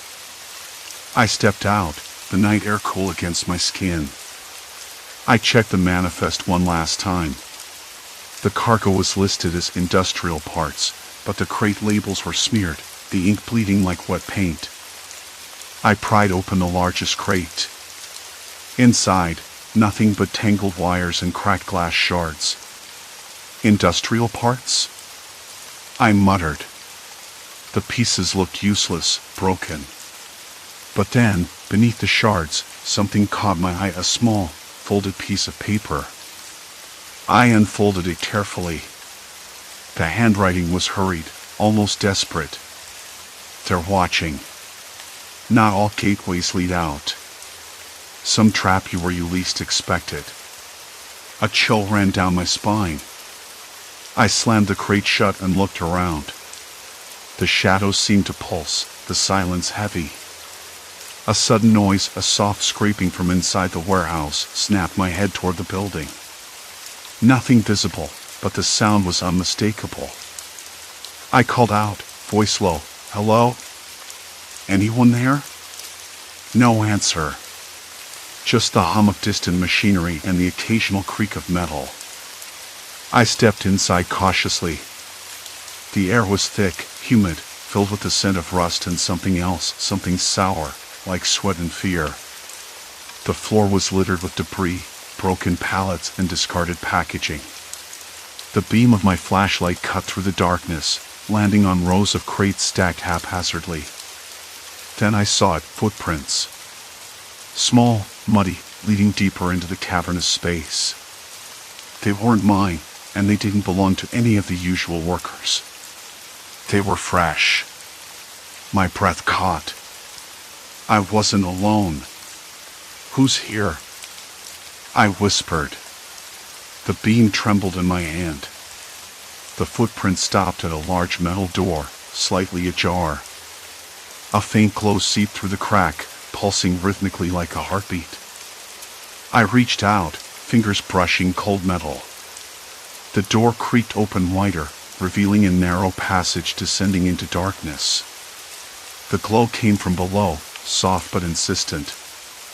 I hesitated. Every instinct screamed to turn back. But the words on the note echoed in my mind. Not all gateways lead out. I stepped inside. The air grew colder, stale, carrying a faint scent of mildew and something metallic. The sound of dripping water echoed off the walls, the rhythm irregular and unsettling. The narrow stairwell ended in a low-ceiling chamber, dimly lit by a series of strange, flickering bulbs. They cast unsteady shadows that danced on the concrete walls. There, in the center, was a screen, old, grainy, flickering like an old television set. On it, distorted images played, faces I recognized, but twisted and blurred. My own face appeared briefly, eyes wide, mouth open in silent scream. I stumbled back, heart pounding, the air thick with a suffocating weight. The screen crackled, and suddenly the images shifted, maps, coordinates, strange symbols. It was a control panel of some kind. A gateway control. The very thing I'd been unknowingly part of. Then a voice. The road was quieter than usual that morning. The hum of the engine felt different, more mechanical, less like an old friend's steady heartbeat. I glanced down at the dashboard, fingers tapping the worn steering wheel, and the flickering green light on the dimensional gateway console caught my eye again. That same blinking signal I'd learned to dread over these past weeks. The gateway was ready, but I wasn't sure I wanted to go through it anymore. I'd been running these routes, these impossible deliveries, for months now. Each drop-off warped something subtle in my world. Time shifted just enough. Colors seemed off. People's expressions held a strange hesitance, like they were suppressing something. And it wasn't just my head. I tried to convince myself it was exhaustion, or maybe a side effect of the weird cargo manifests that kept listing things that didn't exist: quantum refractors, atmospheric resonators, nonlinear temporal modules. What the hell was I hauling? What was I delivering? The company never explained, and no one else seemed to question it. Today was different. The last manifest had been worse than usual, listing human behavioral vectors as part of the contents. I'd laughed it off at the time, but now the phrase crawled under my skin like a cold, invisible spider. When I looked in the rearview mirror, the back of the trailer was just a dull, blank metal box. Nothing inside made sense. I pulled up the highway near a rest stop, the smell of diesel and fresh asphalt thick in the morning air. My hands trembled slightly as I reached for the manifest again. It was crumpled and stained, the print fading in places. The words stared up at me like a riddle with no solution. A voice broke the silence, rough and unexpectedly close. "You look like you could use a break." I jumped, turning toward the source. An older man sat on the bench nearby, a weathered baseball cap pulled low over his eyes. His gaze was steady, almost too steady, as if he'd been watching me for some time. "Yeah," I said, forcing a smile. "Long haul. Makes a guy feel a little off." He nodded, his lips turning up in a faint smile. "I know how that sounds. But sometimes, the road changes you without you realizing it." I frowned, gripping the manifest tighter. You ever hear of cargo manifest listings that don't make sense? Like, impossible? He laughed, a dry, short sound. Impossible? Kid, the world's full of things people pretend don't exist. You just gotta learn which ones to ignore. But I couldn't. I didn't want to ignore this anymore. The changes in the world around me were too real. The way the diner waitress blinked a second too long at me. The way the trees outside my truck seemed to lean in, almost listening. The way my own reflection in the mirror hesitated before it matched my movements. I think someone's messing with me. Or maybe with reality, I admitted, voice low. And I don't know why. The man's eyes sharpened. Messing with you, huh? You ever think it's not some grand cosmic thing? Maybe it's people. People who want control, who don't care about the cost. He stood, stretching his back, and held out a hand. "Name's Earl. I've been watching those shipments too. I've seen what they do. The deliveries, the changes, they're part of something bigger. Something dangerous." I hesitated, then shook his hand. His grip was firm, grounding. "Tell me more," I said. We sat together on that cracked bench as the sun climbed higher, casting long shadows across the parking lot. Earl spoke in low, careful tones about a network of people, corporate types, researchers, and government agents using these dimensional gateways to manipulate economies, societies, even individuals. The cargo wasn't just goods, it was influence, control. Behavioral data, psychological triggers, engineered scarcity. All packaged up and shipped through these portals, hidden from public view. "You're not crazy," he said. "This is real. But it's also dangerous to know." I swallowed hard, feeling the weight of his words settle like a stone in my gut. If this was true, then every delivery I'd made was a link in a chain I never wanted to be part of. Why tell me? I asked. Earl shrugged. Because you're awake now. And because you're still deciding what side you're on. The thought made my head spin. I'd been a cog, a driver, a delivery guy. But now, what was I? Back in my truck, I stared at the dashboard again, the green light flickering insistently. The gateway was ready. I could go through, make another delivery, keep the wheels turning. Or I could stop. Walk away. Maybe even fight back. But fight who? The manifest never named names. The people behind it stayed in shadows. I closed my eyes, took a deep breath. The diesel scent was sharp and familiar, cutting through the tension like a cold splash of water. I could still hear the distant bark of a dog, the rustle of leaves stirred by a passing breeze. Life, in its messy, unpredictable way, was still out there. I reached over and switched off the gateway console. No more deliveries. Later that day, I found a diner with cracked vinyl booths and the smell of burnt coffee. The waitress, the same one from earlier, smiled without hesitation this time. I ordered a sandwich and sat by the window, watching the world outside move on. Maybe the changes wouldn't stop right away. Maybe the world was already different because of everything I'd done. But I had to believe there was a line I could draw, one that would mark the end of this strange, twisted journey. I pulled out a notebook from my bag and began to write. Everything I'd seen, heard, felt. The impossible manifests, the unsettling deliveries, the quiet menace lurking behind it all. I didn't know if anyone would ever read it, but it was a start. A new kind of route. Not through dimensional gateways, but through truth. The sun dipped low, casting long shadows across the table. Outside, the streets were emptying, the faint hum of evening settling in. I felt the weight of it all, the fear, the confusion, the exhaustion, but also something else. A flicker of hope. I wasn't alone anymore. And maybe that was enough. The road ahead was uncertain. Always had been. But for the first time in a long time, I was driving with my eyes wide open. The green light stayed off. The gateway silent. I closed the notebook, the pages thick with a new kind of resolve. No more deliveries. No more silence. Just the truth. And me. Story 4, Unseen Observer, the stranger who knows too much. I never thought much about the train station, the one in the city's east end where the concrete was chipped, and the overhead lights buzzed with a tired, yellow glow. That Tuesday morning was no different. The platform was crowded, but not unbearably so.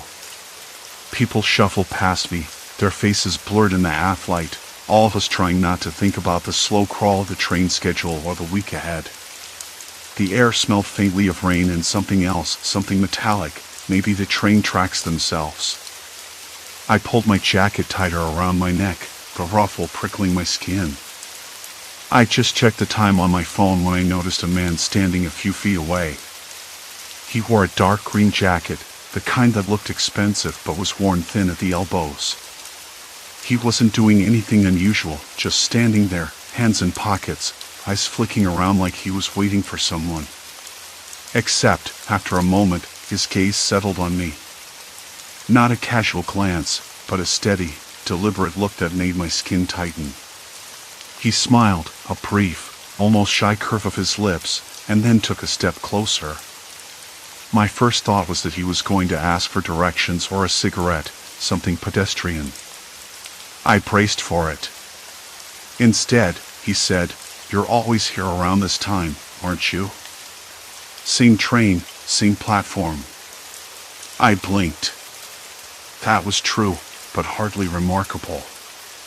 Yeah, I guess so. He nodded, as if this confirmed some unspoken agreement. I've noticed. You always read the same book on your phone.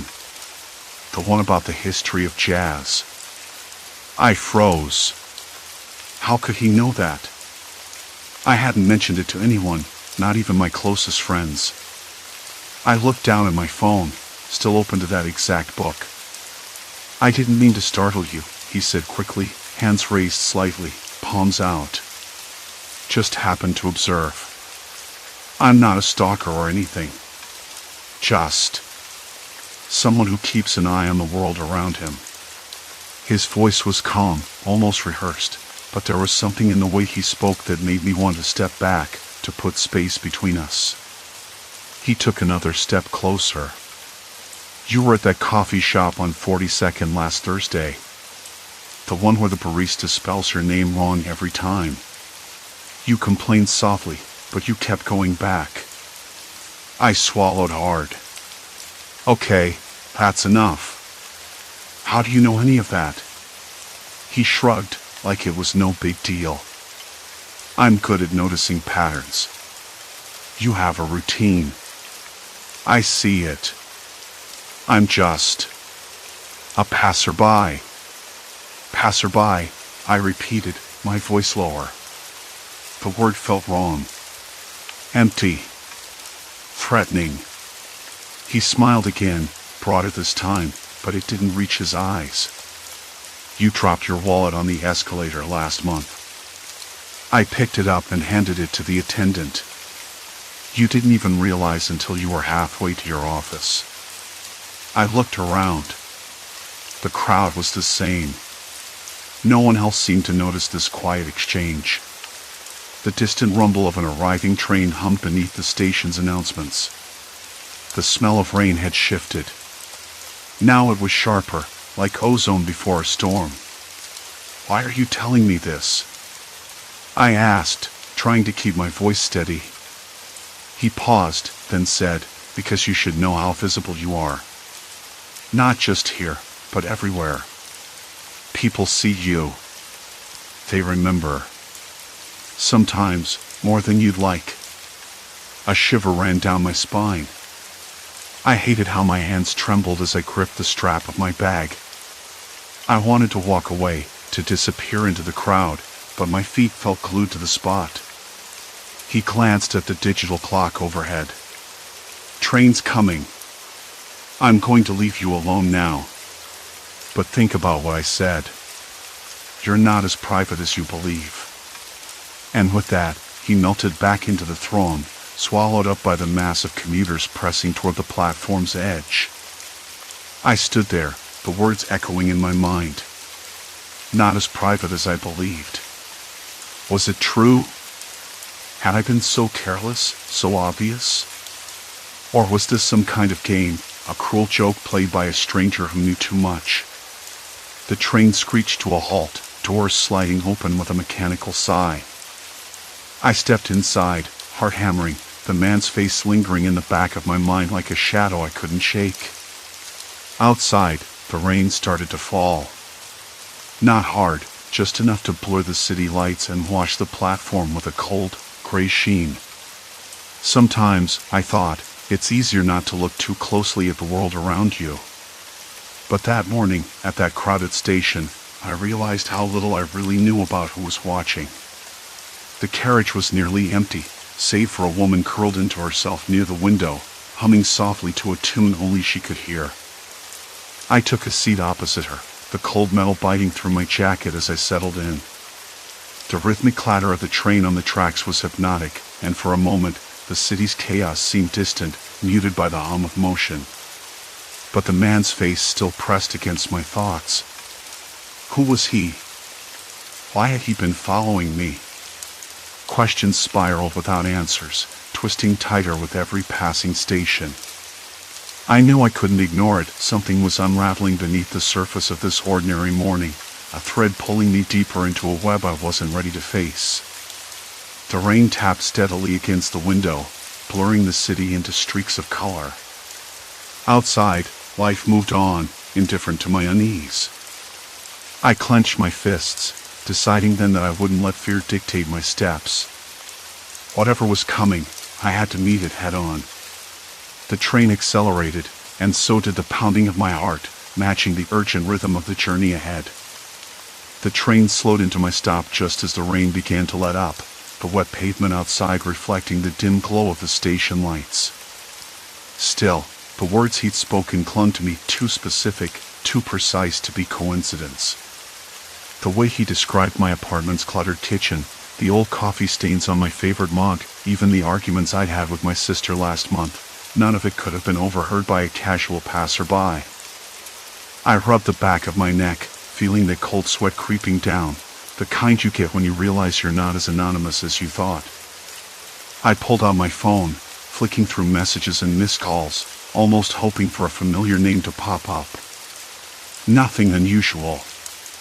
No alerts, no weird notifications. Just the usual flood of group chats and reminders. But then, an idea struck me. If this stranger was watching me this closely, maybe I wasn't the only one. Maybe someone else had noticed something too. I thought back to the coffee shop near my office where I'd stopped yesterday. The one with the creaky wooden floor and the faint smell of cinnamon and burnt espresso.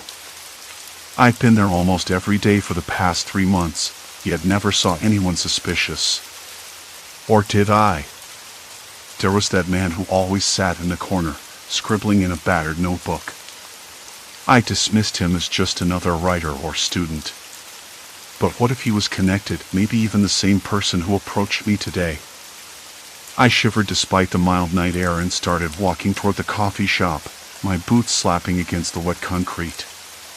The street lights flickered overhead, some buzzing faintly like distant wasps. I passed by the newsstand that sold old magazines and dog-eared paperbacks, and the scent of roasted chestnuts from a nearby vendor mingled with the dampness in the air. Inside the coffee shop, the familiar warmth hit me like a wave. The smell of coffee grounds and chipped paint filled the room, and the low murmur of conversation was a gentle hum against the clinking of cups. The man in the corner was there, just as I remembered, gray hair curling at the edges, thick glasses slipping down his nose, and that well-worn notebook open in front of him. I hesitated, gripping the edge of a nearby table. Should I confront him? Or would that just make me look ridiculous? I settled for ordering a black coffee, trying to calm the knot tightening in my stomach. The barista, a young woman with a nose ring and bright blue hair, gave me a sympathetic look. She must have noticed my tension. "Long day?" she asked quietly. I nodded, not trusting my voice. "Yeah. Something strange happened." I didn't elaborate. I took my coffee to a corner seat, where I could watch the man without seeming obvious. He glanced up briefly, eyes sharp but unreadable. I caught a glimpse of his notebook, scribbled lines, a few sketches, and what looked like a date circled in red. My pulse quickened. Was he keeping track of me? Of other people? I pulled out my own notebook from my bag, a habit I'd picked up after the encounter, to jot down details. I wrote down the man's description, the time, the exact phrases he'd used. Each word felt heavier on the page, as though writing it down made it more real, more dangerous. Then my phone buzzed, an unknown number. My hands trembled as I answered, the screen's glow stark in the dim light. "Hello?" A voice, calm but cold. "You're looking in the wrong places." I froze. The line went dead. I stared at the phone, my breath catching in my throat. How did they get my number? Was it the man? Or someone else entirely? I packed up quickly, the warmth of the coffee shop now feeling like a trap. Outside, the rain had stopped altogether, but the streets were slick, reflecting the city's flickering neon like a fractured mirror. I decided to head home, but I kept glancing over my shoulder, every shadow a potential threat. Back in my apartment, I locked the door twice and pulled the curtains tight. The familiar clutter of my space, the stack of overdue bills, the half-finished crossword puzzle, the old record player gathering dust, should have been comforting. Instead, it felt like a cage. I couldn't shake the sensation that unseen eyes were pressing against the windows, waiting. I sat down at the kitchen table, the cold surface biting through the thin fabric of my shirt. My phone buzzed again. Another message, no sender. How well do you really know your past? A cold knot twisted in my stomach. I wanted to believe it was a prank, someone's idea of a joke. But deep down, I knew better. Someone was inside my life, threading through it with a purpose I couldn't yet understand. I tried calling my sister, hoping to hear a familiar voice, to anchor myself to something real. The line rang twice before she picked up, her voice warm but tired. "Hey, everything okay?" I hesitated, then told her about the strange man, the messages, the feeling of being watched. She listened in silence, then said, "You need to be careful. People like that, they don't just disappear." Her words echoed in the empty apartment long after the call ended. I couldn't sleep. The shadows in the corners seemed to pulse, breathing with secrets I wasn't meant to know. I kept replaying the man's words, the way he'd looked me in the eye and spoken as if he'd lived inside my memories for years. Was I imagining it? Was someone playing a game? Or was my entire life suddenly an open book for a stranger to read at will? I knew one thing for sure. Tomorrow, I have to find out who he was and why he was so intent on peeling back the layers I thought were mine alone. But as the clock ticked past midnight and silence settled like a heavy blanket, I realized I might already be too late. The night dragged on, thick and restless. I didn't sleep. At some point, I gave up on pretending I would, pulled my phone close, and scrolled through the messages again. The ones he had sent. The exact dates, the places, the moments, the morning I slipped on the wet pavement near the cafe, the argument I had with my sister last Christmas, the time I cried in the park after the breakup. How could he know all that? It wasn't just casual observation. It was something else, something deliberate. I tossed my phone onto the bed, the screen flashing once before going dark. I sat up, rubbing my face with my hands, trying to shake off the fog settling in my head. The idea that someone had been watching me, tracking me, was unbearable. But what was worse was the feeling that I was already caught. Like I'd crossed a line, and there was no going back. Morning came like a punch to the gut. The sky was an unbroken sheet of gray, the city muffled beneath a soft drizzle. I left the apartment with a shaking hand and a coffee in a paper cup, even though I barely tasted it. Every step toward the station felt heavier, the faces blurring past me without recognition. I wasn't sure if I was being watched or if it was all in my head, but something had shifted. I didn't trust the air around me anymore.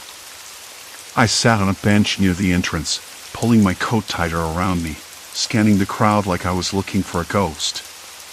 Then, out of the corner of my eye, I saw him. The man from the train station. Same coat, the same tired eyes that seemed to hold 1,000 secrets. He wasn't moving toward me this time, just standing a few feet away, pretending to read the schedule on the wall. My throat tightened. I thought about getting up and leaving, but my legs wouldn't listen.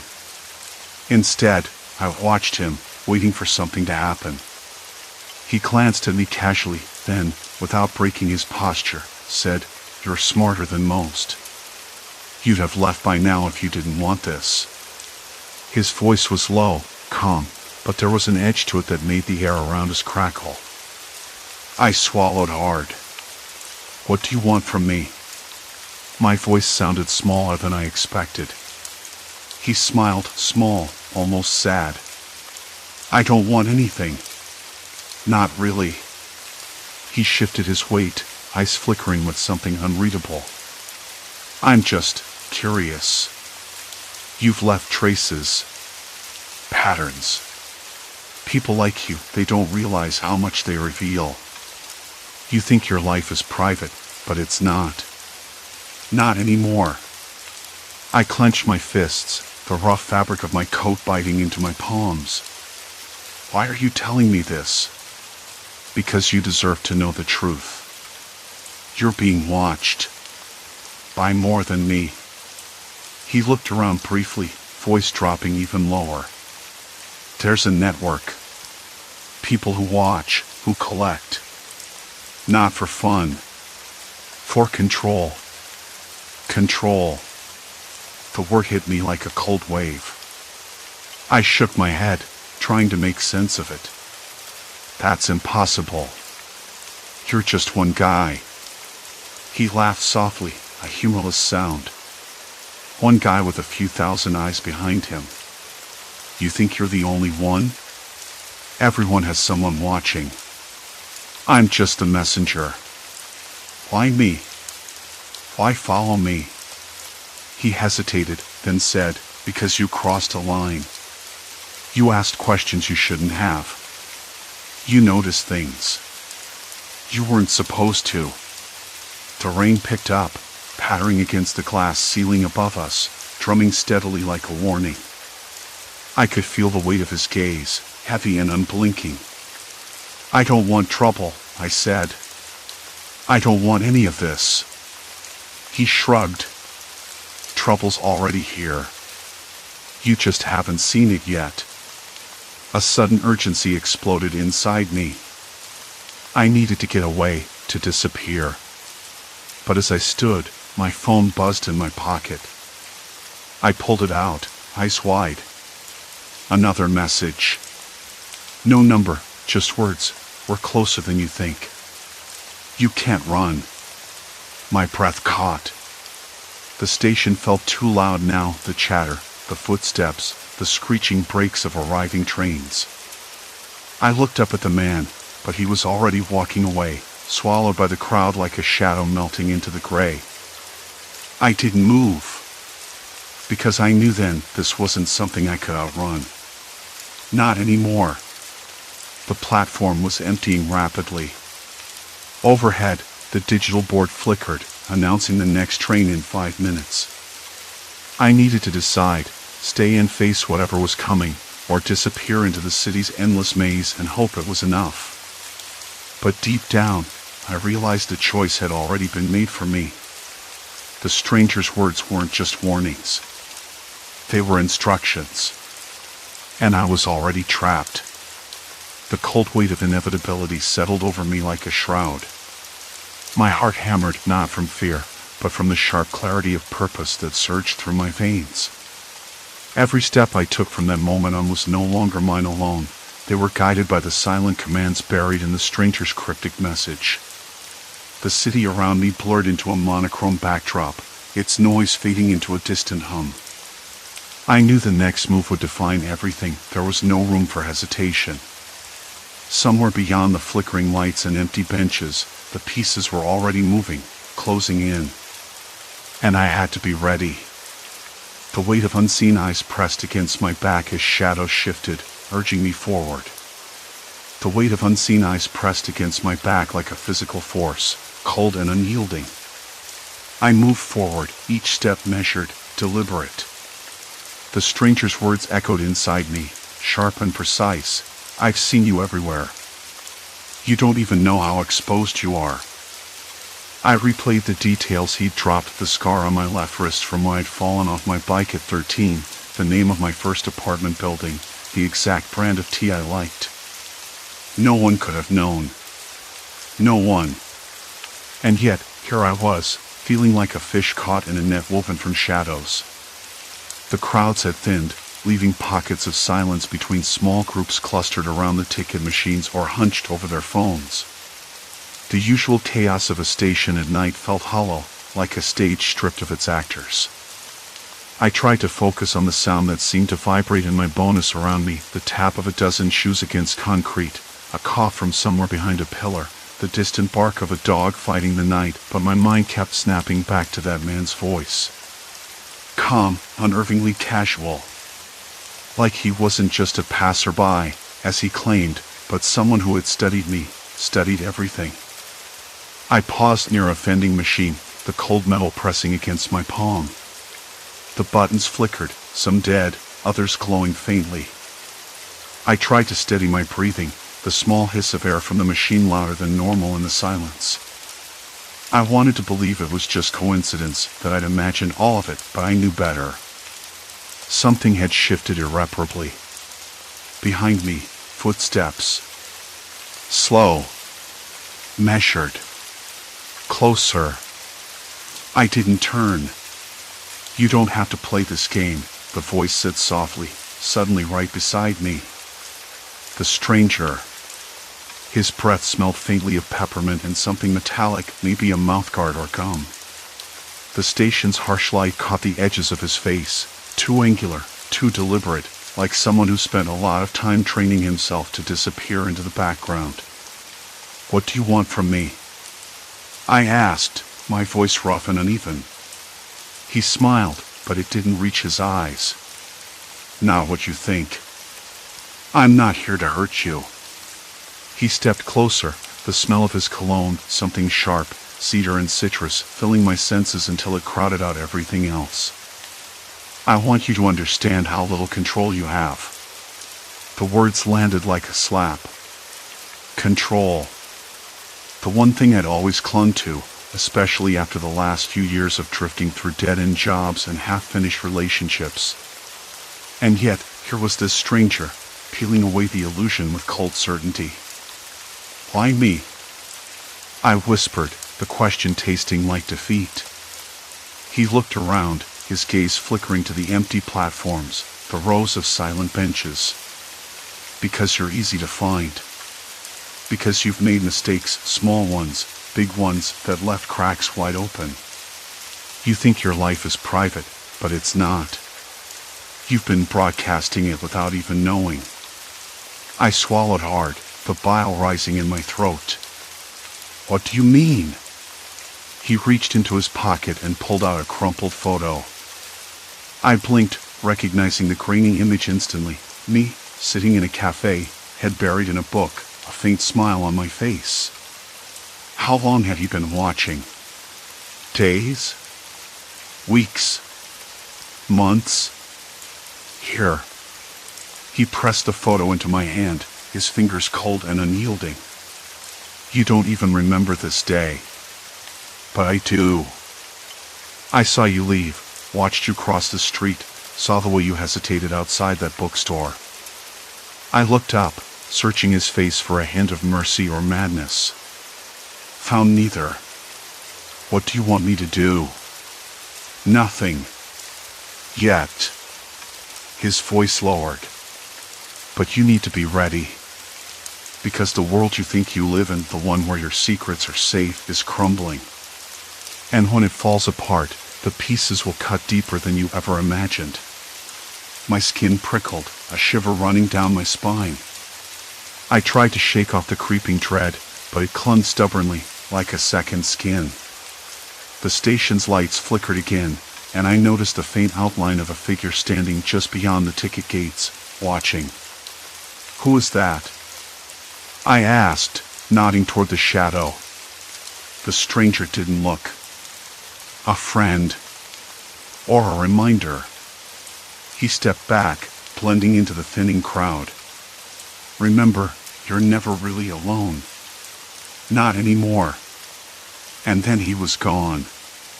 The silence that followed was suffocating. The distant rumble of trains felt closer now, a pulsing heartbeat beneath the station's skin. I wanted to run, to disappear into the maze of alleys and streets that sprawl beyond, but my legs refused. Instead, I stood frozen, the photo burning a hole in my palm, the stranger's warning echoing in my mind. I folded the image carefully, pressing it into my pocket. The station's stale air seemed thicker, heavier, as if it had swallowed up every secret I'd ever tried to hide and was now holding them hostage. A cold wind swept through the open doors, carrying with it the sharp scent of rain and distant thunder. The sky outside was bruised purple, the clouds gathering like a storm ready to break. I had to decide. Fight or run. But the truth was, I wasn't sure I still had a choice. The pieces were moving, just like he said. and I was already part of the game. The train's brakes screeched in the distance, a harsh reminder that the night was far from over. I swallowed down the fear, or whatever it was clawing at my throat, and stepped forward. Into the darkness. The rain came suddenly, cold and sharp, turning the station's concrete floor slick beneath my feet. I swallowed hard, tasting the metallic tang of adrenaline or maybe fear. It clung to my tongue, bitter and sharp. My legs finally obeyed, carrying me toward the exit with a hesitant shuffle. The stranger's voice echoed in my mind, the strange intimacy of his knowledge refusing to loosen its grip. I wondered if I was losing my mind.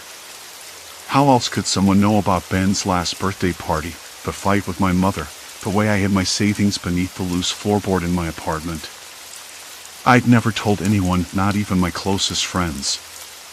Yet here he was, a ghost in plain sight, weaving my past into his strange monologue like some twisted storyteller. Outside, the rain hammered the pavement, sending up tiny clouds of mist. The air smelled of wet asphalt and something faintly like burnt toast, maybe the old bakery down the street, still open late for the night shift. I pulled my jacket tighter, the fabric rough against my skin, and let the noise of the city swallow me whole.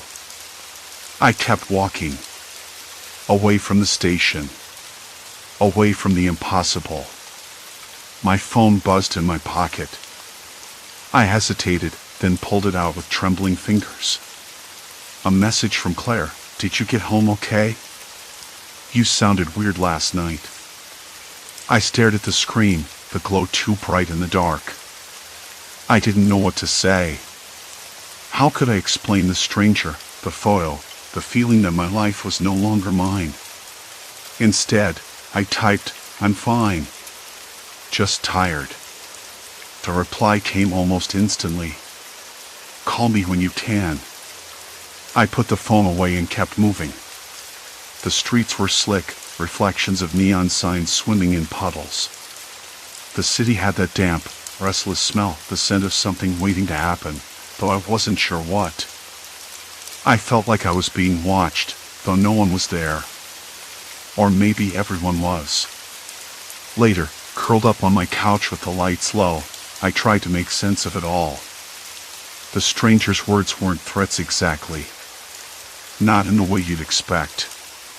No demands, no promises of violence. Just an unsettling certainty that he knew me better than I knew myself, or at least, better than anyone should. I traced the edges of the photo, now tucked beneath a weight on the coffee table. It was just a picture, a moment frozen in time. But the stranger's insistence that I was already part of the game rang in my ears like a warning bell. I thought about the last few weeks, the strange coincidences, the fleeting shadows I dismissed as paranoia. The man on the train platform. The glances from strangers that lingered too long. It wasn't random. It was deliberate. I was being watched. Sleep came late and fractured. Dreams tangled with reality, a blurred collage of faces and places, of whispered secrets and half-heard conversations. I woke to the sound that seemed to vibrate in my bones of rain tapping against the window pane, the city still alive beyond the glass. The next morning, I stood by the kitchen sink, staring out at the gray sky. My hands trembled slightly as I poured coffee, the bitter steam filling the room. I needed answers. But where? I called Claire. Her voice was steady, grounding. I told her everything, or at least, the parts one could say out loud without sounding mad. She listened. No interruptions, no disbelief. Just quiet understanding. "We figure this out together," she said finally. Her words were a lifeline. I clung to them. Over the next days, I scoured my past, retracing steps, revisiting old haunts. I talked to people I hadn't seen in years, searching for any clue that could explain the stranger's knowledge. Nothing made sense. No one had noticed anything unusual. No one had followed me. But the feeling didn't fade. If anything, it grew stronger. Like a shadow stretching at dusk, creeping closer with each passing hour. I started carrying the photo with me everywhere, a talisman against the unknown. The station, once a place of bustling chaos, now felt like a trap, every corner a potential hiding spot, every passerby a possible watcher. I learned to move differently, to blend in, to avoid eye contact.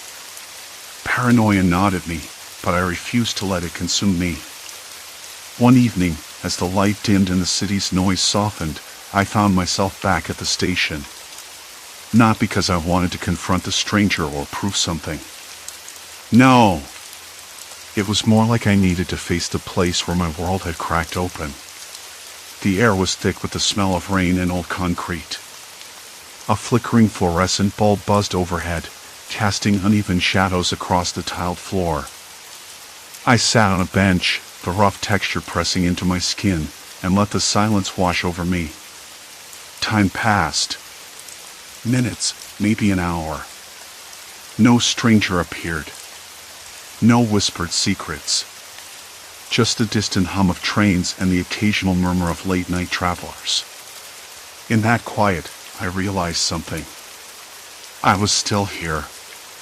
Still breathing. Still me. The stranger had forced me to see my life through a lens I never wanted to peer into. But he hadn't taken it from me. Not yet. I folded the photo carefully and slipped it back into my pocket. My past wasn't a story for someone else to tell. It was mine. Fragile, messy, and real. The station's doors opened with a sigh, letting in a rush of cold air and the soft patter of rain. I stood, the weight of the night lifting slowly from my shoulders. Maybe I couldn't control who watched me. Maybe some parts of my life would always be out of reach, shadows creeping at the edges. But I could choose what to do next. I walked away from the station, toward the uncertain streets beyond, the city's heartbeat steady beneath my feet. The stranger's words still lingered, but they no longer held me captive. I was part of the game. Yes, but I was still playing. Story 5, Endless Descent, Trapped in Shifting Tunnels. I never thought I'd find myself wandering deep beneath the city, in a place where the daylight didn't reach and the air tasted sour like it hadn't moved in years. I'd been in the tunnel maybe 20 minutes when I first noticed the cracked exit sign. It hung crookedly over a rusted metal door, the fluorescent light flickering weakly, casting a jaundiced glow on the peeling wall below. The sign was old, probably from when the line was still in use, but something about it felt off. I stopped, staring up at it as if it might tell me a secret, or maybe warn me away. The air was stale, thick with the smell of damp concrete and something else, a metallic tang, like blood or rust. It stuck to my tongue, dry and bitter. I swallowed hard, my throat suddenly tight. I should have turned back then. Should have taken the nearest stairwell and gone home. But I didn't. Instead, I kept walking, and the tunnel stretched out before me like a black wound in the earth. The walls, once straight and solid, seemed to warp subtly as I moved. Was I imagining it? I blinked, rubbed my eyes. No! The far wall, the one I had just passed, looked like it was bending inward, as if the tunnel itself was breathing, slowly, menacingly. I told myself it was a trick of the light. Flickering overhead bulbs, shadows cast by broken pipes. The mind playing games when left alone too long in a place like this. I've heard stories about sensory deprivation causing hallucinations. Maybe that's what was happening. I checked my phone. No signal. Of course. The little bar at the top blinked out, leaving me with just the dim glow of the screen. I told my roommate I'd be back by 6. It was nearly 7 now. I thought about texting, then remembered the dead zone. The thought hit me hard. If I got stuck here, no one would know. I swallowed again, harder this time, and tried to steady my breathing. My hands trembled, fingers curling into fists to stop them from shaking. I hated feeling this way. A distant drip echoed down the tunnel. Water. Or maybe something else. The sound bounced off the concrete like a slow metronome. I tried to count the intervals, but the irregular rhythm made me dizzy. I paused, pressing my back against the cold wall, hoping for something solid to hold on to.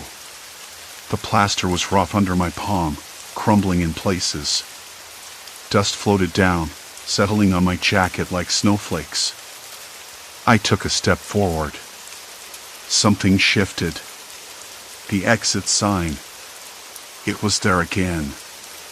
I blinked hard, heart skipping. How could it be? I had passed that exact door 5 minutes ago. The same cracked sign, the same flickering light, the same tilted metal frame. It wasn't possible. I must be going in circles. I felt the first prickles of panic, though I fought them down. Logic told me to stay calm. Follow the wall, count my steps, mark my path. I pulled out a small piece of chalk from my backpack, a habit picked up from my childhood hikes, and scrawled a little item on the wall next to the door. That way, if I came back here again, I'd know. But when I looked again, the item was gone. No chalk, no mark. Just the cracked exit sign, flickering. I stared harder, feeling my stomach twist. Maybe the damp had washed it away. I tried to press harder, thinking the chalk wasn't sticking, but the wall felt unusually smooth, almost slick beneath my fingers. Not concrete. Something else. I stepped back, the air suddenly colder, and maybe even heavier. I could hear my own breath, sharp and uneven. The stale tunnel smelled different now. Less like damp concrete, more like old sweat and dust, and something faintly sour, like sour milk left too long in a fridge. Hello? My voice echoed, brittle and thin. No answer. Silence. Complete silence. I had to remind myself I wasn't alone in this. That no monsters lurked in the shadows. But the tunnel seemed to shrink around me, the walls bending and twisting just beyond my clear sight. I turned, trying to retrace my steps, but every turn felt unfamiliar. The exit sign appeared again ahead, the same cracked face, the same flicker of failing light. I swallowed, tasting that bitter tang again. I wanted to laugh, but the sound caught in my throat. Was I losing my mind? Or was the tunnel itself shifting, slowly collapsing inward, folding back on itself like some terrible origami? My phone vibrated suddenly. A single buzz. I grabbed it, heart pounding, but the screen was blank. Nothing. No message, no call. Just dead. I pressed the power button again. The screen flared weakly, then went dark. I tried again, fingers fumbling. The cold sweat on my back made my shirt stick uncomfortably. I was trapped in a place that was bending reality, or at least my perception of it. I shuffled forward, eyes darting between the warped walls and the flickering exit sign that mocked me with its broken promise of escape. Okay, I whispered to myself. Okay, just keep moving. Keep moving. But the tunnel had other plans. A low rumble vibrated beneath my feet, the ground seeming to pulse in time with my racing heartbeat. Shadows twisted unnaturally, merging and splitting like living smoke. I stumbled, catching myself on a jagged wall that suddenly felt less solid, almost fluid. Panic clawed its way up my throat. The rumble didn't stop. I took a step back. The cracked exit sign hung at a crooked angle ahead, its red glow flickering weakly. It looked the same, yet somehow different. The letters blurred at the edges, like someone had smeared grease across the glass. The air felt heavier here, like I was wading through invisible molasses. Every breath tasted dusty and bitter. I wiped my forehead with the back of my hand. "Okay," I whispered again. "Think. Just think." But my mind was a jumble. I kept replaying that moment when my phone had died, buzzing once, then going completely black. No signal, no messages, no hope. I'd never been so alone. The silence around me was absolute, except for the low thrumming beneath the concrete. I glanced back the way I'd come. The tunnel stretched endlessly behind me, dark and foreboding. I thought I caught movement, a flicker of shadow, maybe, but when I blinked, it was gone. Probably just a trick of light, or my imagination running wild. I hoped. The air shifted suddenly, colder now, and I shivered despite myself. My breath came out in small clouds that quickly vanished. The walls on either side seemed to lean inward, the paint peeling and curling like dying leaves. I ran my fingers over the cracked surface, nails scraping against something rough and uneven beneath the plaster. A loose tile? No! It was a scrap of paper, yellowed and brittle. Carefully, I peeled it free. The paper was covered in scrawled handwriting, rushed and messy. I tilted my head, squinting in the dim light. "Don't trust the walls. They listen." I blinked. What kind of nonsense was this? The words made my skin crawl, but I shoved the paper into my pocket anyway. If someone had left this here, maybe they'd been trapped too. Maybe they'd known something I didn't. I kept moving, following the tunnel toward the exit sign. Each step echoed hollowly, the sound that seemed to vibrate in my bones bouncing back at odd angles. It was like the tunnel was mocking me, making me think I was getting closer, but never quite letting me escape. Halfway there, a sudden clatter echoed from somewhere deeper in the dark, like metal scraping against concrete. My heart jumped. I froze, holding my breath. The sound stopped. Nothing. Silence. Complete silence. I swallowed the lump in my throat and whispered, "Hello? Is someone there?" My voice bounced weakly off the walls, swallowed by the vast emptiness. No answer. I tried to steady my shaking hands as I pulled out my phone. The screen was dead, no signal, no light, but I fumbled with the flashlight app, willing it to turn on. A faint glow flickered before dying again. Great. Just great. The exit sign flickered twice more, then steadied. I stared at it, willing it to be real, to mean something. But the letters seemed to twist, the E and X elongating like shadows stretching at dusk. I blinked hard. Was I imagining things? Maybe after hours underground, my mind was playing tricks. There had to be some explanation. Maybe the tunnel was old, unstable. Maybe the walls were shifting because of structural damage. The stale smell, the dampness, signs of neglect and decay. But the feeling of being watched, that was harder to explain. I tried to keep my breathing even, but my chest tightened. I stuck my fingers in my ears to block out the faintest whisper of sound, a scraping, like fingernails on stone, just beyond the edge of hearing. I shook my head. No, it couldn't be. I took a deep breath and started toward the exit again, this time slower, more deliberate. I needed to gather evidence, find a pattern. If this was some kind of trap or game, I wanted to understand the rules before it was too late. A few steps later, I stopped. The tunnel branched off to the left, a narrow passage I hadn't noticed before. I hadn't seen it because it was almost hidden by shadows and a pile of debris.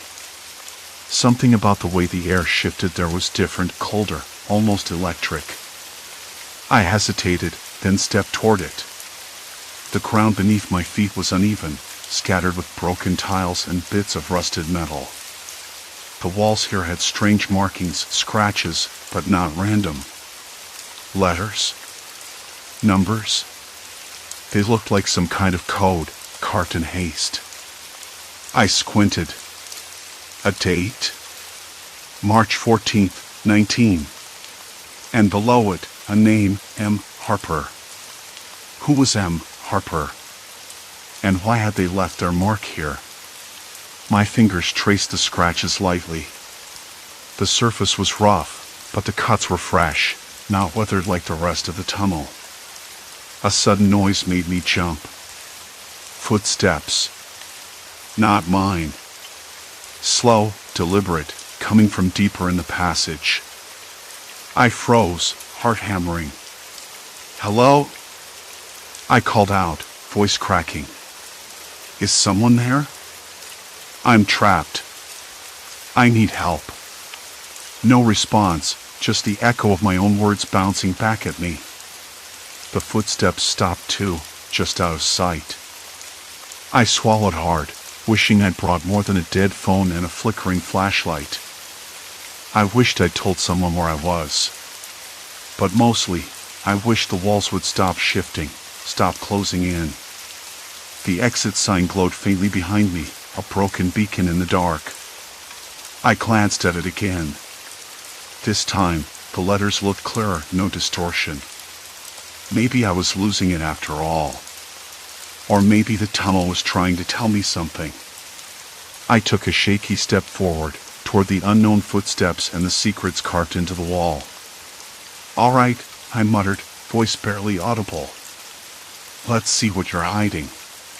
But as I moved deeper into that shadowed passage, the stale air thickened even more, and the walls seemed to lean closer, as if listening, waiting. Something was definitely here with me. And it wasn't going away. The stale air hung heavier now, like a thick blanket I couldn't shake off. I swallowed hard, the dryness in my throat making the movement rough and ragged. The footsteps had stopped, yes, but that silence wasn't relief. It was the kind of silence that presses against your eardrums, waiting to snap. My flashlight's beam trembled in my shaking hand, casting long, jittery shadows against the warped walls.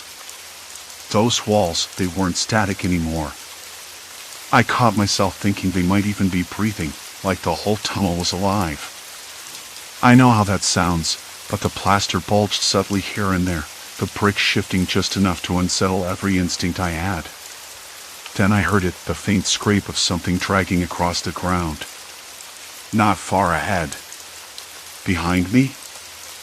I spun around. Nothing. Just the echo of my own ragged breath and the oppressive silence that swallowed it whole. My mind jumped. Had I imagined it? The stale smell thickened, now mixed with something else, metal, faint and coppery.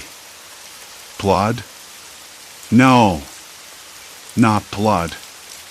Something older, rusted and forgotten.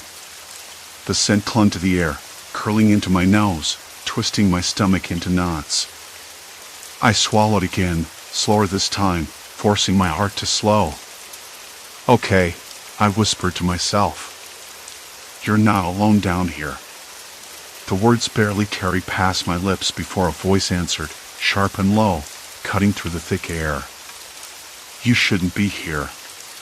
The voice was close, too close, but I couldn't place it. Somewhere just beyond the beam of my flashlight. I froze, every muscle taut, every nerve screaming to run. My voice caught in my throat. I couldn't tell if the voice was angry, amused, or just tired. Who's there? I managed, trying to keep my voice steady. I'm lost. Please, just help me out. Silence. Then a slow, deliberate shuffle. Help. The voice was closer now, raspier. You don't want help. Not from me. I took a cautious step forward. The beam flickered, then steadied, revealing a dark figure crouched by a pile of debris against the wall. The person's face was shadowed, features unreadable except for eyes, sharp, watchful, and tired as hell. Look, I don't want trouble, I said, raising my flashlight slightly, more to show I wasn't hiding anything than to see better. I'm just trying to find a way out. The figure shifted, standing slowly, and I noticed the way their clothes clung to their thin frame, dirt and grime streaked across a threadbare jacket. Out! The voice cracked slightly, as if the word tasted bitter. There's no out here. Not anymore. I blinked, trying to process the words. What do you mean? I've been following the signs. There are no signs anymore. Just a maze. The tunnel's been shifting for weeks. Walls collapsing, paths closing in. You're not going to find a way out because there isn't one left. I swallowed the lump rising in my throat. That explained the warped walls, the stale air, the endless looping. But it didn't explain who this person was, why they were down here, or how long they'd been trapped. How long have you been down here? I asked, voice barely more than a whisper. The figure's eyes flicked away, scanning the darkness. Too long. Long enough to know this place doesn't want anyone to leave. Not without paying. They paused and then added, You've passed that exit sign 3 times now. Twice, it wasn't real. This time, it's a warning. A warning? I echoed, heart pounding. From who? What's going on here? The person's gaze locked back on me, sharp and unyielding. People come down here thinking it's just an abandoned tunnel. That it's empty. But it's not. Not anymore. Some of us have been hiding, surviving. Others, well, they never make it out. The voice dropped to a whisper, and the tunnel? It's changing. Closing in. Narrowing. Crushing. I felt a cold sweat break out across my back. The idea the tunnel was collapsing in on itself wasn't just a trick of my mind. It was real. And we were both caught inside. I took a shaky breath, trying to steady myself. Why are you still here? Why not leave if you know the way? The figure laughed, a dry, humorless sound. You think there's a way left? The last exit collapsed months ago. We're stuck. All of us. I glanced down the tunnel behind me, trying to picture collapsing walls, the rubble that might block any escape. The cracked exit sign flashed in my mind, faint, flickering, a cruel tease. I'd been chasing that sign like a lifeline, but it was a trap. We need to keep moving, the figure said suddenly, shifting gears. Staying here means we're dead. The air's going to get worse, the walls closer. We have to find another way. I wanted to argue, to ask where, but the weight of those words crushed me. No exit. Only deeper darkness. No rescue. Only survival. Wait, I said, voice breaking. What about the others? Are there more people down here? Safe places? The figure's eyes darkened. There are others. Some worse off than you. Some dangerous. They pulled a small flashlight from a pocket and clicked it on, revealing a crude map drawn on a scrap of paper, lines and scribbles marking tunnels and dead ends. This is all we have. The tunnel's a labyrinth now. No one can trust the walls or the people. I stared at the map, the maze of lines twisting and turning like the tunnel itself. A knot tightened in my stomach. I was in deeper than I realized. No way back. No easy way out. Why tell me this? I asked. The figure shrugged, a bitter edge to the gesture. Because you're here now. Because you're a part of it. And maybe, just maybe, you can help us find a way through. I nodded slowly, the reality settling in. The cracked exit sign was no longer a beacon. It was a point of no return. Behind us, somewhere deeper in the tunnel, a faint sound echoed, something between a groan and a whisper. The walls seemed to lean in even closer, as if listening, waiting for our next move. I took a deep breath, steadying the shaking in my legs. "All right," I said, voice firmer than I felt. "Let's keep moving." The figure nodded, eyes scanning the darkness ahead. Together, we stepped forward into the twisting maze, the stale air closing in around us, the exit fading behind like a distant dream disappearing with the dawn. The stale air pressed heavier against my lungs the moment we stepped forward from the cracked exit sign, like the tunnel itself was exhaling its exhaustion. Ahead, the passage curved sharply, walls narrowing as if the tunnel was squeezing shut. I swallowed hard, tasting dust and the bitter tang of rust in the back of my throat. The faint groan I'd heard earlier came again, low and uneven, like the tunnel was complaining, or maybe warning. It wasn't the kind of sound you expect from concrete and steel. It was almost human. I shook the thought away. It was just the building settling. Or a rat, maybe. Rats were as common down here as garbage. I hoped. "Do you know what that was?" I asked, voice barely above a whisper. The figure glanced back, eyes reflecting the weak beam of my flashlight. "Could be the tunnel shifting," they said. "Could be someone else. Doesn't really matter." Their tone was flat, but I caught an edge of something. Exhaustion, I thought. Or maybe resentment. "Doesn't matter?" I echoed, confused. "Because it's all the same down here," they said, voice rough. "Walls closing in. People lost. The maze swallowing you whole if you stop paying attention." Their words hit harder than the stale air. I pulled my jacket tighter, the fabric rough against my skin. The walls, those same walls, seemed to warp again, the plaster bubbling and cracking in subtle, almost imperceptible waves. I blinked, trying to convince myself it was a trick of the light, a mirage in the dust. But it wasn't.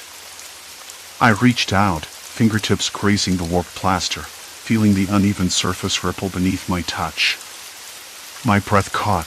The tunnel was changing. Slowly. Insidiously. "Look," I said, voice shaking despite my best efforts. "The walls. They're moving." The figure didn't answer right away. Instead, they stepped closer to the wall, pressing a palm flat against it. "I've seen this," they murmured. "Not often.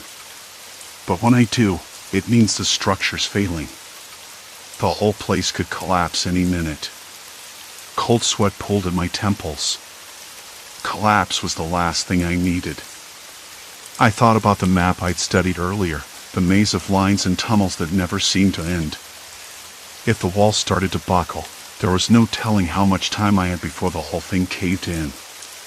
"We need to find another exit," I said, urgency creeping into my voice. "Anywhere but here." The figure shook their head, slow and deliberate. "No other exits. None that are safe. That's why people come down here, because they think they can find their way out. But the tunnels don't like being disturbed." "Like what?" I asked, frustration bubbling up. "Like you're poking at a sleeping beast," they said darkly. "The tunnel's alive in its own way. It's not supernatural. It's just stress, pressure, time, and people. We're not supposed to be here." I swallowed hard again, the bitter taste still clinging to my tongue. "So what do we do?" The figure looked at me, something almost pleading in their eyes. "We keep moving. We don't stop. Because if the walls catch you, if the air gets too thin, you won't have a chance to run." A sudden rumble echoed through the tunnel, louder this time, and dust rained down from the ceiling like a slow, cruel snowfall. I jumped back, heart pounding so hard I thought it might burst through my ribs. The figure grabbed my arm, steadying me. "See? It's starting already," they said. I tried to steady my breathing, feeling the cold sweat spread across my back again. The tunnel wasn't just shifting, it was dying. We pressed forward, the flashlight's beam cutting through the darkness. My eyes darted to the cracked exit sign behind us, a ghostly reminder of every failed attempt to escape. I couldn't tell if the sign was closer or farther away. The walls seemed to pulse in my peripheral vision, bending and folding like paper. "Are you sure you're real?" I muttered, half to myself. The figure glanced at me, brow furrowed. "What's that supposed to mean?" "I don't know," I said, voice cracking. "This place is messing with my head." A faint sound drifted through the tunnel, footsteps. Slow, deliberate. Not ours. Closer. "Did you hear that?" I whispered, freezing. They nodded, eyes sharp now. We're not alone. Panic rose in my chest, but I forced myself to stay calm. No sudden moves. No mistakes. The footsteps grew louder, echoing off the warped walls. I strained to see, but the beam barely reached beyond a few feet. Then, out of the gloom, a figure emerged. Not the one I was with. Someone else. I stepped back, heart hammering. "Who's there?" I called out, voice steady but low. The figure stopped, hands raised in a gesture that could have meant peace or surrender. Their clothes were ragged, face smeared with dirt and exhaustion. But their eyes, sharp, wild, held something else. Fear? Desperation? Or something darker? "Please," they said, voice hoarse. "Don't hurt me."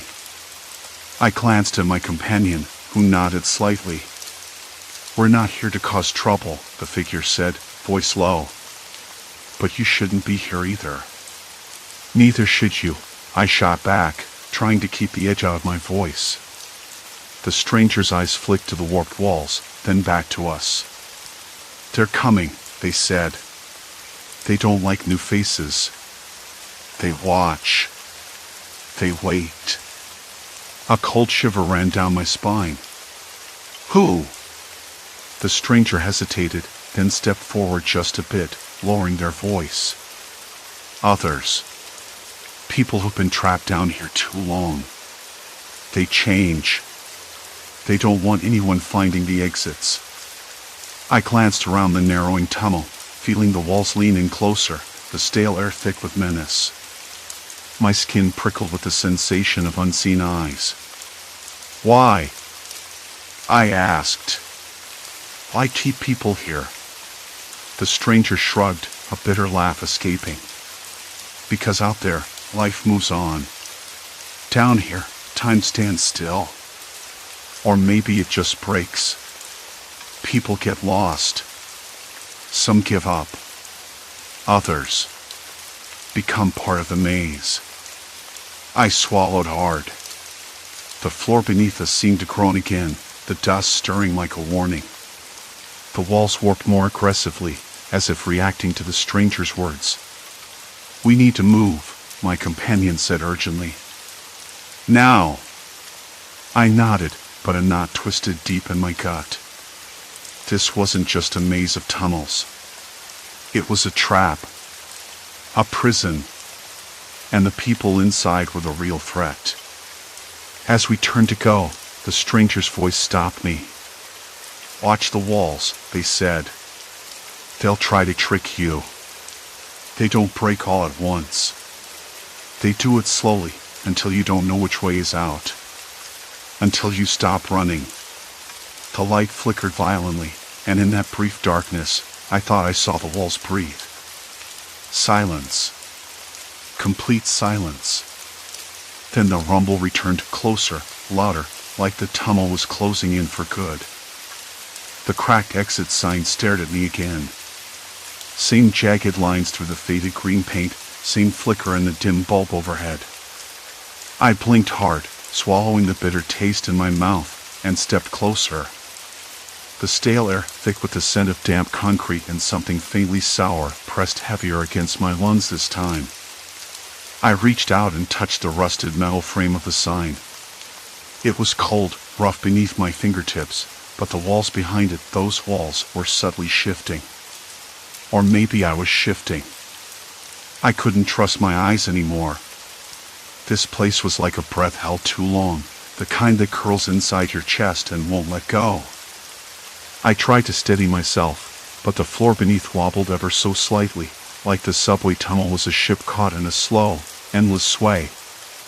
I looked down and noticed the cracks in the concrete had widened, thin veins spidering outward, crawling like they might suddenly tear open and swallow me whole. The smell was stronger now, stale, yes, but with an undercurrent of something metallic, like old pennies left to rot in a puddle. It made my skin crawl. I pressed my back against the wall, fingers digging into the rough plaster. The walls weren't just warped in vision, they were actually shifting, subtly bulging inward, then relaxing back, as if breathing. I swallowed a dry gulp and whispered to myself, "Get it together." But my mind wasn't having it. The maze felt alive, closing in, twisting. I'd been running circles for hours, or maybe days, time lost all meaning underground, and every turn brought me back here. To this sign. To the same damn spot. I crouched, head bowed, hands trembling. My flashlight flickered and died. I cursed under my breath, the sound sharp and the suffocating quiet. No echo. Just the pounding of my own heart, loud enough to drown out reason. I fumbled in my pocket for the spare batteries, fingers slick with sweat and grime. The air tasted like rust and decay. My throat burned. I swallowed again, harder this time. Then I heard it. Footsteps. Faint, but real. Not mine. Not the echo of my own tired steps. Something else. Someone else. I froze. The sound came from deeper in the tunnel. Slow. Measured. Not hurried, but deliberate. A rhythm like a metronome marking out some grim countdown. I leaned back against the wall, trying to make myself small, invisible. But the stale air carried the footsteps closer, each tap on the concrete like a hammer on a coffin lid. "Hello?" I called out, voice cracking. No answer. Only the footsteps continued, coming nearer, then stopping. Silence. Complete silence. I forced my breath to steady. "Look, I don't want trouble." I tried to sound calm, but my voice wavered. Then, a whisper. So soft I thought I imagined it. "You shouldn't be here." The voice was low, rough, and close enough to send chills slithering down my spine. I scanned the darkness, heart slamming against ribs like a trapped animal. The walls seemed to press in tighter, the stale air turning suffocating. I wanted to run, but where?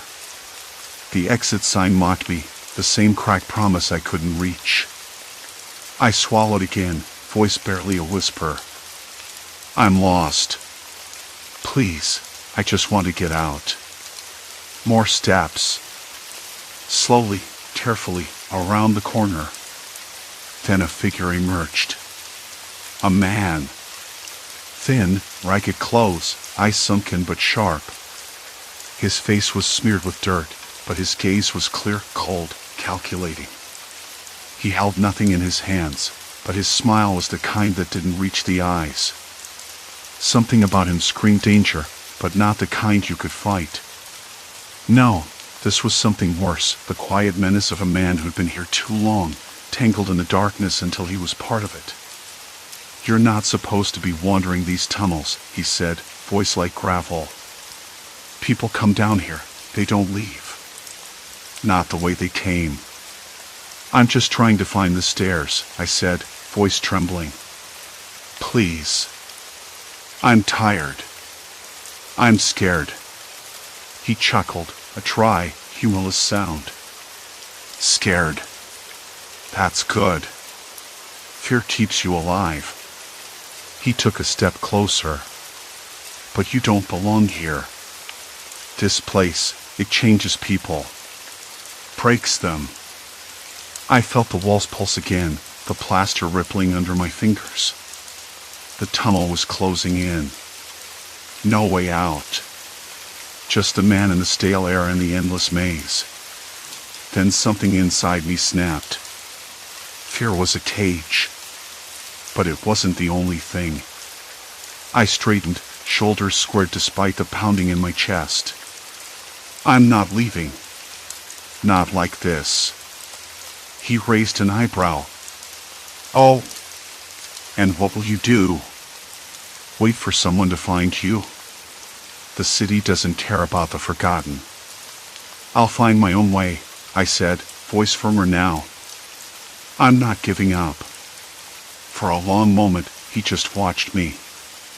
Then he nodded, almost approvingly. Maybe you're different. Maybe you'll last longer than the others. I didn't know if that was a threat or a warning. Probably both. He stepped back into the shadows and vanished. The echo of his footsteps faded, leaving me alone again. The stale smell softened, the walls settled. The exit sign flickered a little brighter. I took a deep breath, the stale air filling my lungs, and stood up. My legs ached, but I moved forward. This time, when the tunnel warped and twisted, I didn't panic. I counted the cracks in the walls, the patterns of peeling paint, the faint hum of distant pipes. I focused on anything real, anything concrete. And then, finally, I saw it. A shaft of pale daylight filtering in through a grate far above. Fresh air rushing down, carrying the scent of city streets and rain. I climbed toward it, hands scraping against rusted metal rungs, heart beating a steady rhythm of hope. When I emerged, blinking against the sudden brightness, I was drenched in sweat and dirt, but alive. The city smelled different after days underground, sharp, alive, noisy. People passed without noticing me, absorbed in their own lives. A woman with a stroller smiled briefly, a man on his phone laughed at something unseen. The world was moving. Real. I leaned against a brick wall, breathing the cool air, tasting freedom on my tongue. The cracked exit sign was behind me now, buried deep beneath feet and concrete and time. I didn't look back. I thought about the man in the tunnel, the way the maze had tried to swallow me whole. He was a part of that darkness, forged by it. I wasn't. Not anymore. I'd face the underground and come out the other side, not unscathed, but unbroken. The city pulsed around me, indifferent but alive, and I stepped forward into it, carrying every scar and every breath. The nightmare was over. Story 6, Mirror Doubles, When Familiar Faces Deceive. The first time I noticed something was wrong, I was standing at the corner of Oak and Fifth, waiting for the dim light that cast long, dancing shadows to change, and I caught my reflection in the glass of the bookstore window. I know how that sounds. Maybe I was tired. Or maybe I'd been reading too many crime novels lately, letting my imagination run wild. Still, the feeling didn't leave me. It was the kind of chill that crawls up your spine when you remember a forgotten thought but can't quite place it. Like lukewarm coffee you'd set down hours ago, and now it smells off. My life had been quiet. Too quiet, sometimes. I worked at an architecture firm downtown, mostly drawing plans and checking details. I liked the predictability. The familiar hum of the office, the clack of keyboards, the faint scent of printer ink and stale coffee. My apartment was a small, cluttered space on the third floor of a brick building that smelled faintly of damp plaster and old paint. I liked the way the late afternoon sun hit the peeling wallpaper just right, casting long shadows that made the room feel bigger than it was. My closest friends were few but steady: Jamie, who worked at the cafe down the street, and my sister, Leah, who lived a few blocks away. We met regularly for dinners or weekend walks, nothing extravagant. Normal life. So when I first saw the stranger who looked exactly like Jamie, sitting at the cafe counter drinking a latte, I didn't think much of it. People have lookalikes, right? But this one, he laughed at the same jokes, tilted his head the same way, even had the same nervous tick of pushing his glasses up the bridge of his nose.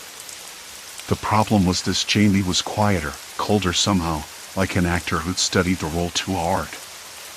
I caught his eye once, and he smiled too fast, too perfectly, like he was waiting for me to say something. I didn't. I just left the cafe with a strange tightness in my chest.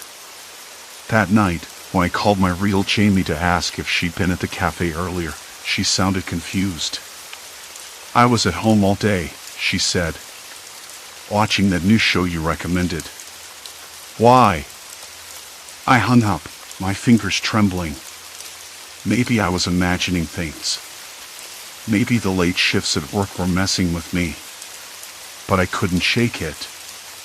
The next morning, on the subway, I saw Leah, or someone who looked exactly like her, sitting a few seats away. She was reading the same book Leah had borrowed last week, the edges of the pages dog-eared just like Leah's. But this version of Leah kept glancing around nervously, her lips pressed into a thin line, and when our eyes met, that same unnatural smile flickered before vanishing. I didn't follow her. I didn't even get off at my usual stop. Instead, I stayed on the train, heart pounding so hard it drowned out the screech of the rails on the tracks. I kept replaying the morning in my head, trying to find a rational explanation. Leah's been stressed lately. Maybe she was out early and just trying to avoid me. Or maybe I was just tired, overthinking. But that afternoon, things got worse. I was at work, sitting in the conference room waiting for a meeting to start, when the door opened and in walked my boss, Mr. Carver. Except it wasn't Mr. Carver. Someone who looked exactly like him, yes, but the way he moved, too smooth, too controlled, felt off. His handshake was colder than usual, fingers stiff when he greeted me, and his smile didn't reach his eyes. I noticed the subtle differences: a faint scar missing from his cheek, a slightly different scent, less of his usual aftershave, more of something metallic.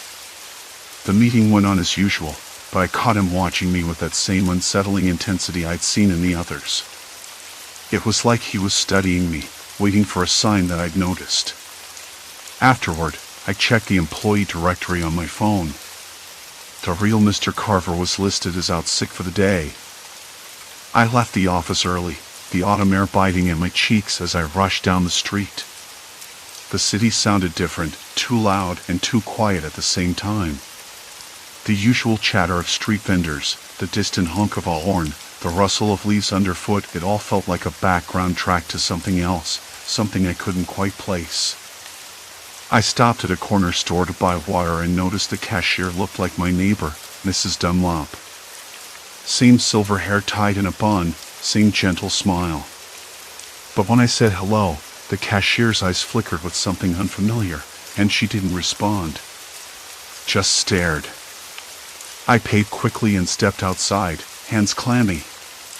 The sun was dipping lower, casting long shadows that seemed to stretch and twist in ways they shouldn't.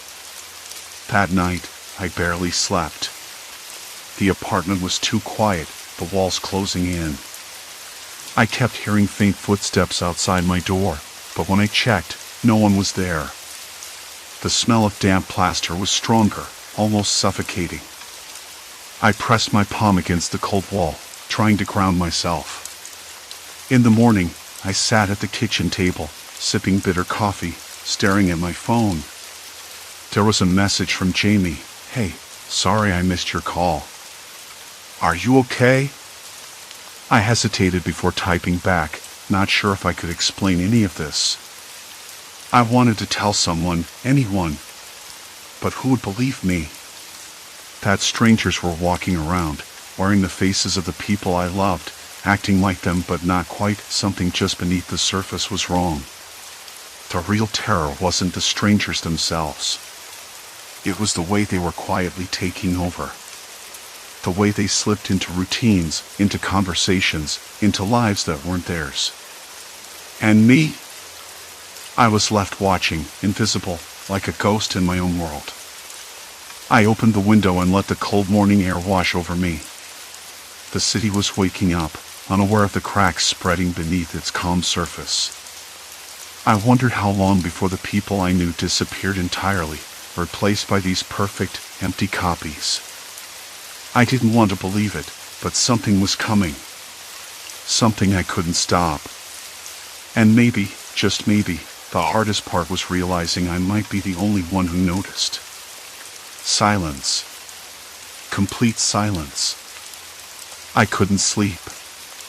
The room felt colder than before, the curtains barely moving despite the faint breeze from the cracked window. Outside, the city murmured softly, distant sirens, the hum of early traffic, a dog barking somewhere down the block. Quiet, but alive. The kind of quiet that made the shadows in the corners sharper, the silence heavier. I sat up and pulled my knees close, staring at the dark ceiling. My thoughts swirled, stubborn and relentless. Those copies, the strangers who wore the faces of my friends and family, were no longer just oddities in the periphery. They had started to replace the real people. I remembered the look on my mother's face yesterday, or what I thought was my mother. There was something mechanical in the way she smiled, her eyes lacking the warmth I knew so well. It wasn't just mimicry anymore. It was erasure. The morning light felt too sharp when it finally spilled through the window. I lay still, listening to the city stretch awake, trying to map out a plan. I needed more than intuition. I needed proof. I started with my phone, scrolling through messages, pictures, anything that might show differences. But every photo of my family, my friends, was the same, smiling, familiar. The copies were indistinguishable from the originals in images. Maybe because the change happened in person, in those little moments, the way they spoke, the way they moved. My eyes caught the screen flashing, an incoming message from Sarah. That was something. I hadn't talked to her since yesterday, and I wasn't sure if the Sarah I texted was real or not. I hesitated, thumb hovering. Then I typed, "Can we meet? I need to see you." Sent. The reply came quickly. Sure. Coffee at the usual place. I felt a flicker of relief. If Sarah was still Sarah, maybe I wasn't losing my mind entirely. The coffee shop smelled like burnt espresso and something sweet, vanilla syrup, maybe. I always liked that smell. When I walked in, the bell above the door jingled softly, and I spotted her immediately. Sarah sat at our usual table by the window, her hair pulled back, eyes scanning her phone. But then I saw it, something off. A twitch in her lip, the way her fingers tapped rhythmically on the table, too precise, too deliberate. The Sarah I knew was more careless, more spontaneous. She looked up and smiled, but it didn't quite reach her eyes. "Hey," she said, voice steady but oddly flat. I sat down slowly, watching her. "Can I ask you something weird?" She nodded, almost too eagerly. "Do you ever feel like you're not yourself? Like someone else is watching you from the inside?" Her smile faltered for a fraction of a second. "What's that supposed to mean?" I leaned in, lowering my voice. "I saw someone today. Someone who looked exactly like my mom, but it wasn't her. It was like a shadow, or a mask. And then I saw it again with others." Sarah's eyes narrowed. "You mean those rumors? People saying there are imposters? Con artists or maybe some kind of cult?" I shook my head. "No cults. No scams. It's different. They're not trying to trick anyone, at least not openly. They're just there, taking over. She frowned, biting her lip. That sounds crazy. You sure you're okay? I could feel the heat rising in my face, frustration bubbling up. I know how it sounds, but I'm not imagining this. I still can't explain it. She looked away, scanning the street outside. All right. Let's say I believe you. What do you want to do? Find out who they are, how they're doing it, and stop them before it's too late. Sarah sighed, rubbing her temples. That's a lot. And dangerous, if it's true. Exactly. We spent the next hour talking in hushed tones, piecing together what little I'd noticed, the way the copies avoided deep conversation, how their schedules were strangely consistent, almost rehearsed. They took over jobs, relationships, routines. Slowly, methodically. After Sarah left, I didn't go home. Instead, I wandered the streets, retracing my steps from the previous day. The city felt different now, less familiar, more uncertain. I passed the grocery store where my sister worked. She wasn't there. The clerk gave me a blank look when I asked about her. Later, I saw her. Or what looked like her. She was walking down the street, but something was wrong. She didn't wave when she saw me. Didn't even glance in my direction. It was as though she no longer recognized me. I followed at a distance, heart pounding, careful not to make a sound. She entered a small, nondescript building I'd never noticed before, a place with no sign, just a plain door. The air around it smelled faintly of damp concrete and something metallic. I stood there, my palms pressed against the cold brick wall, listening. Inside, I heard muffled voices, low, controlled, almost rehearsed. Then footsteps. Fast, purposeful. The door opened, and the woman stepped out. She glanced around, her eyes briefly locking with mine. No recognition. No sign of the sister I knew. I swallowed hard. Was she one of them? Had the real her been replaced already? The thoughts settled like ice in my stomach. I kept watching as more people entered and left the building, faces I recognized, but with the same hollow expression. They moved differently, spoke differently, as if they were actors in a poorly written play. Suddenly, my phone buzzed. It was a message from an unknown number. I see you. A chill ran down my spine. I glanced around, but the street was empty except for a stray cat darting into an alley. The city noises seemed to dim, the air thickening with unease. I wanted to delete the message, to pretend it never arrived. But curiosity won over fear. Who are you? I typed back, fingers trembling. No reply. I shoved my phone into my pocket and started walking home, eyes darting to every shadow, ears straining for the slightest sound. When I got back to my apartment, the hallway felt narrower, darker. The usual hum of the building was muted, as if the walls themselves were holding their breath. I checked the locks twice, then sat down, trying to steady my shaking hands. My mind raced. If they were taking people one by one, replacing them with these copies, what chance did I have? How long before I was alone, truly alone? I thought about calling the police, telling them everything. But who would believe me? They'd probably think I was losing it.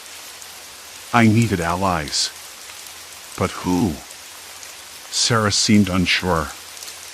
My family was disappearing. My friends were drifting away, their faces becoming masks. I stared at the ceiling, the quiet pressing in. Then, a sound. From the apartment next door. Footsteps. Slow, deliberate. not familiar. I held my breath, listening. The doorknob rattled. Silence. And then, a soft click. Someone was inside. I didn't know who, but I knew it wasn't me. The room felt colder again, and the night was far from over. The doorknob rattled again. This time, slower, almost hesitating. My breath caught, the air thick in my throat. The light above flickered, casting a stuttering glow that made the peeling paint on the hallway walls look like crawling veins. I stayed frozen, ears straining for any hint beyond the metallic jingle. Then, the door clicked open. I could almost taste the stale scent of the building, the faint musk of damp carpet, old wood, and something else, something metallic lurking underneath. The kind of smell you don't notice until it's wrong. Like a bruise you can't see. The silhouette stepped out. Tall, but not quite right. It moved smoothly, without the little awkward pauses my neighbor used to have. No nervous coughs or fumbling with keys. Just perfect. I swallowed hard. My hands trembled enough to make my phone screen blur in the dim light. I debated running, but the hallway suddenly felt like a trap, walls closing in, the ceiling pressing down. "Hello?" I whispered, voice cracking. The figure stopped, turned. It smiled too wide, too fixed. The eyes held none of the warmth I remembered. Instead, cold calculation. And maybe amusement. "I'm sorry," it said, voice exactly like my neighbor's but somehow too even, too rehearsed. "I didn't mean to startle you." I nodded, unable to trust myself to speak. My heart hammered against my ribs like a trapped animal. I could feel the sticky sweat under my arms, the chill crawling down my spine. It took a step closer. "You've noticed, haven't you?" I blinked. Noticed what? My voice felt like it belonged to someone else. That we're here.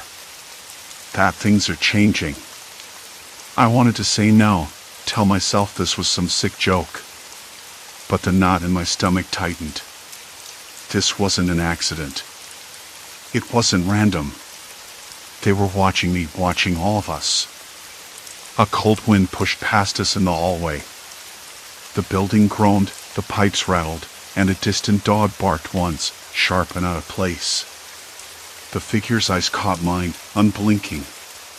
"We don't want to hurt you," it said softly. "But you need to understand. You're out of time." I swallowed again, dry and thick. Out of time for what? The smile didn't waver. For running. That was the moment I realized something I'd been avoiding, twisting away from in my mind. This wasn't about strangers mimicking my family or friends anymore. This was about me. About my choices. About control. I was cornered. I wanted to ask who they were, what they wanted. But the words wouldn't come. Instead, I stepped back, almost tripping over my own feet, and pressed myself against the wall. The rough plaster scraped my skin, grounding me in the moment. "Why are you doing this?" I finally managed, voice barely above a whisper. "Because it's necessary," it said. "Because change is inevitable. You see it. You feel it. But you're resisting." I shook my head, fighting the rising panic. This isn't change. It's erasure. You're erasing them. Erasing me. "No," it said quietly. "We're preserving. Improving. You just don't understand yet." The light flickered again, plunging us briefly into darkness. In that split second, my mind raced through everything I'd seen, the empty faces, the hollow smiles, the way everyone around me was slipping further away. When the light returned, the figure was gone. I was alone. The silence was deafening. I shoved my phone out of my pocket, thumb trembling as I dialed Sarah's number. The line rang once, twice, then cut to voicemail. No message. No answer. I tried again. Same result. The apartment felt colder now, the shadows deeper, as if the walls themselves were swallowing the light. My chest tightened. The building's usual hum was gone, replaced by a suffocating stillness. I paced, fingertips grazing the cracked wallpaper, tracing patterns only I could see. The taste of bitter coffee lingered on my tongue from earlier, but it didn't help. It never did. Hours passed, or was it minutes? Time slipped, warped by the tension pressing down on me. I thought about leaving. Packing a bag, getting out of the city. Anywhere but here. But then I remembered the empty chairs at dinner, the unanswered texts, the faces that weren't quite right. They were everywhere. I wasn't safe. And wherever I went, they would follow.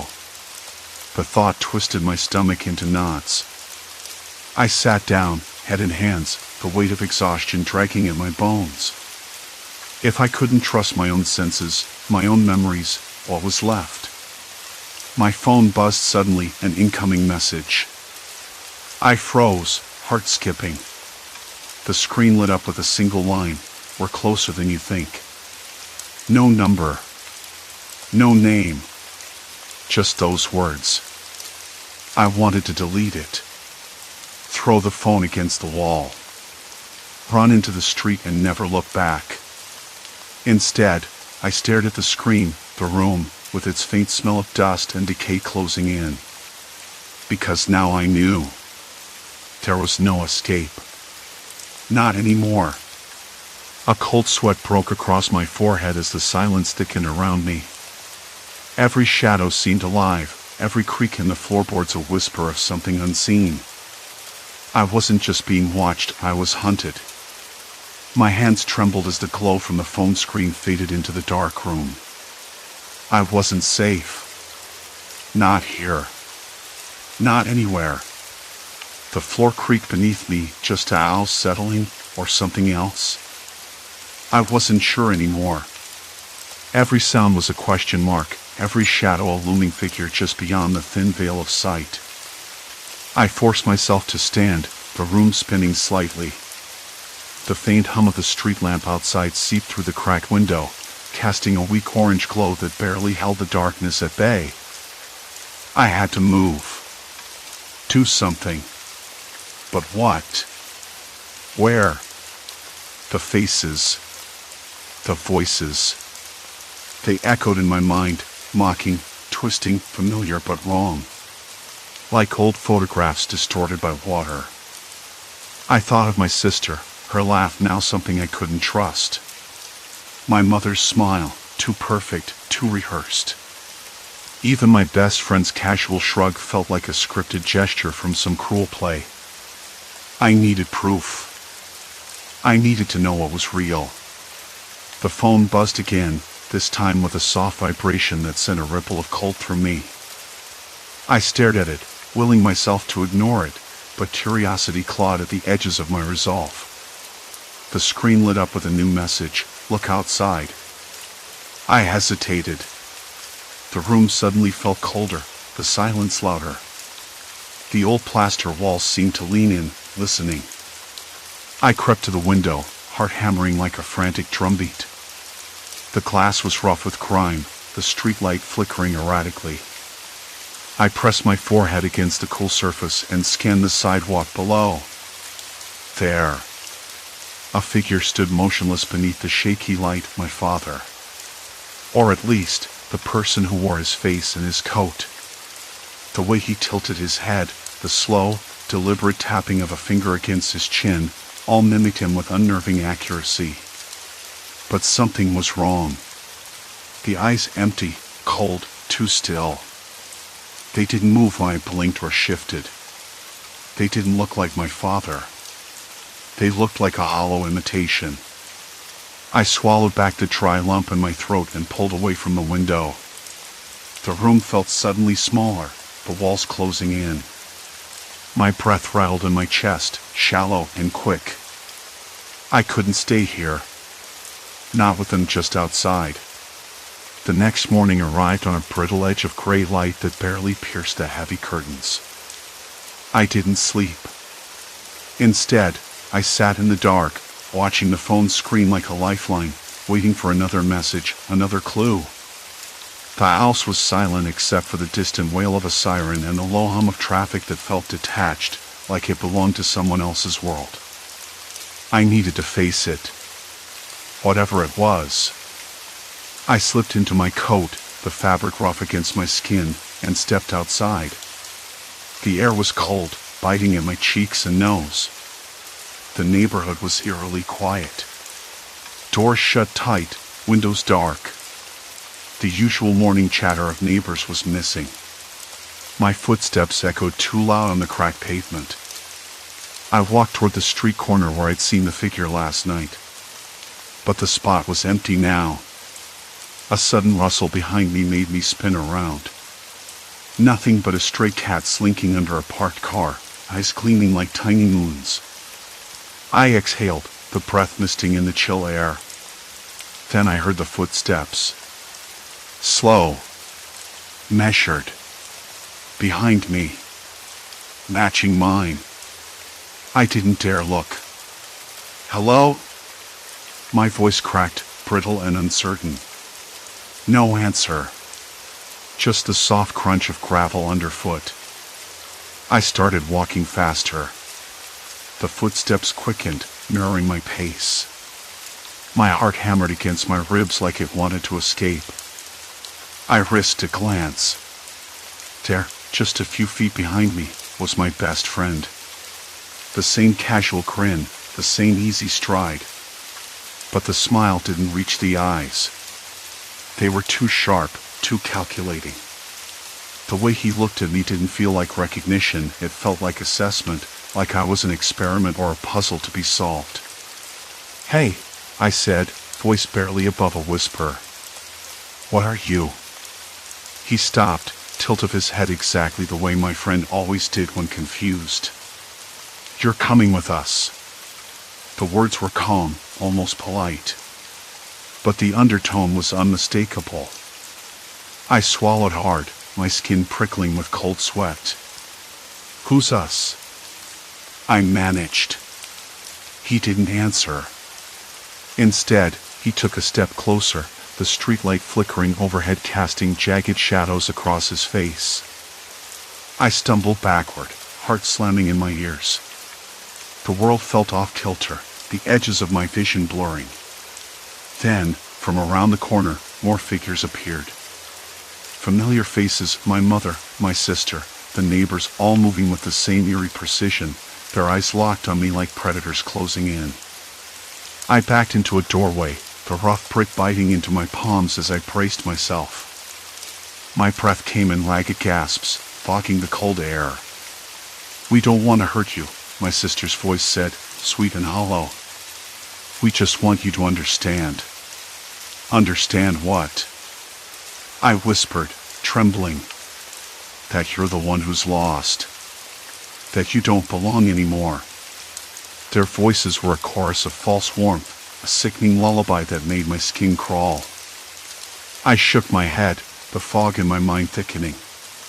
This couldn't be real. It wasn't real. It had to be a nightmare. But the cold hands of panic gripped me tighter with every passing second. I realized then the true horror wasn't that they had taken over my friends and family. It was that they wanted me to join whatever this was. To disappear into the same hollow imitation. I looked down the street, searching for an escape. The empty road stretched into darkness, no help waiting at the end. The footsteps closed in. I clenched my fists, nails digging into my palms. No tool. No violence. Just me. Just will. Why? I demanded, voice cracking.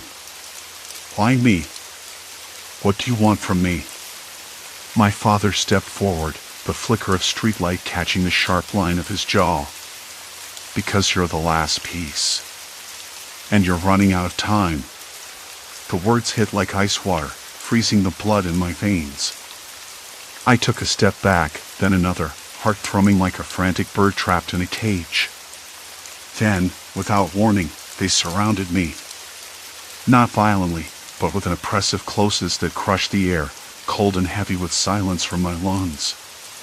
Their presence was suffocating, a living wall of intent. I swallowed the bile rising in my throat. The night stretched endlessly, each second a slow spiral into something I couldn't fight with fists or fury. I needed to think. To find a crack in their perfect mimicry. A weakness. But as their faces closed in, one thought burned brighter than all the fear. If they could take everyone I loved, then what did that make me? Just another stranger waiting to be replaced. The street lamp flickered one last time and died. Silence. Complete silence. Then, my phone buzzed again. "It's time." I didn't move. I couldn't. A cold draft slipped through the cracked window, carrying with it a whisper that didn't belong to this world. And somewhere deep inside, a voice whispered that maybe, just maybe, I was already too late. I didn't move. I couldn't. The weight of those faces pressed against me like frozen glass, cold and unyielding. The street lamp flickered one last time and died, plunging us into a darkness so complete I couldn't even see my own hands in front of me. Silence. Complete silence. Then, my phone buzzed again, just one message, stark and simple. "It's time." The words were a verdict. No invitations left, no room for argument. I was the last piece. The final note in a song that had been playing without me noticing, its melody twisting into something I couldn't hum along to anymore. Something inside me shifted then, not a scream, not a fight, but a quiet, brittle resolve. If they thought I would just roll over, let the world slip through my fingers like sand, they hadn't counted on how far I could go when there was nothing left to lose. I broke the circle. One step. Then another. The air didn't clear. Their eyes followed, unblinking, but I moved. My hands trembled so badly I almost dropped my phone. I looked up, searching for light, for anything, but the street was a black hole swallowing sound and color. Even the usual hum of distant traffic was gone. The night was dead. I ran. Not far, just to the edge of the park where the streetlights still flickered weakly. My breath came in ragged bursts, the cold air sharp against my lungs, stinging like I had swallowed shards of glass. I could still feel their eyes on me, 1,000 invisible needles pricking my skin. I didn't know where I was going. It didn't matter. The next morning, I woke up on my couch, the faint smell of burnt coffee still lingering in the air, cold and heavy with silence. The TV flickered silently, forgotten. My phone was dead, screen cracked from some careless fall during the night. I sat there, the ache in my ribs dulling but persistent, like a bruise I couldn't see. I thought about the message. It's time. What time? Whose time? And what exactly was I supposed to do? I pulled my jacket tight around me and stepped outside. The neighborhood was eerily quiet, too quiet for a Saturday morning. No kids yelling, no cars rushing by. Only the soft rustle of leaves and a distant dog barking twice before silence reclaimed the street. I walked slowly, eyes darting to every window, every shadow. The houses looked the same, but the people inside them didn't. Or rather, they did, but not really. Not the people I remembered. At the corner store, I saw her, my mother, or the thing wearing my mother's face. She smiled at the cashier with the same warmth I'd known for years, but her eyes didn't reach her smile. They were flat, rehearsed, like a mask slipping at the edges. I wanted to call out, to reach her, but my voice caught in my throat. Instead, I turned and walked away, my footsteps echoing against the cracked pavement. Back home, I found a letter slipped under my door. No handwriting I recognized. Just a single sentence. You can't fight what you don't understand. I spent the day pacing, trying to piece together what had happened, what was happening. The faces, the voices, the subtle changes that made everyone around me feel like a mirror cracked into 1,000 shards. I thought about the man from the alley, the way he had said I was the last piece. Was I the last one who hadn't been replaced? Or was I the next target? The sun dipped below the horizon, and the shadows grew long and twisted. I sat by my window, watching the streetlights flicker on one by one, each a small beacon in the gathering dark. The world was still moving forward, indifferent to the fractures beneath its surface. I realized then that I was trapped not by the strangers who wore my family's faces, but by the silence they demanded. The quiet that swallowed my questions, my doubts, my memories. And yet, something inside me refused to break. Night came again. This time, I waited. When the shadows gathered, when the street lamp sputtered and died, I didn't run. I stepped outside. The air was thick with expectation, heavy with the scent of damp earth and cold stone. The strangers appeared, emerging from the dark like ghosts summoned by some cruel spell. Their eyes locked on me, faces perfect copies of the people I loved, but their presence was no longer suffocating, it was a challenge. You're the last piece, the man said again, stepping forward. But this time, I met his gaze without flinching. What happens if I don't play your game? I asked, voice low but steady. If I refuse to be replaced? He smiled, a slow, deliberate curl of lips that didn't reach his eyes. Then you disappear.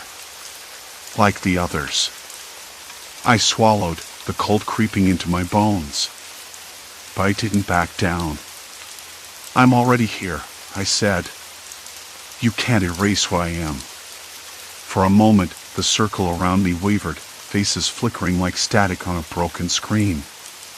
The oppressive silence cracked, and I heard something faint, laughter. Or maybe just the wind.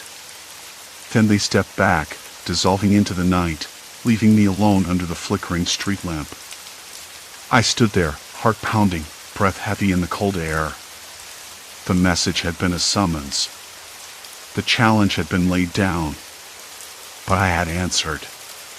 Whatever this was, this dark tide swallowing faces and lives, it hadn't won. The next days were quieter. The neighborhood started to feel less like a stage and more like a home again. The people, my people, were back. Or close enough. At least, the strangers stopped trying to be perfect. My mother smiled more naturally, my sister laughed without the strange stiffness I'd feared. The shadows still lingered at the edges of my vision, but they no longer chased me. I knew the threat hadn't vanished. It was a scar beneath the surface, something I'd carry with me, a reminder that nothing was quite as it seemed. That the people we trust can be strangers in disguise, and sometimes, the hardest fight is to hold onto yourself when the world tries to rewrite who you are. I looked in the mirror one morning, tracing the lines on my face with a trembling finger. I wasn't the same person who'd started this nightmare. Maybe I never would be. But I was still me. And for now, that was enough.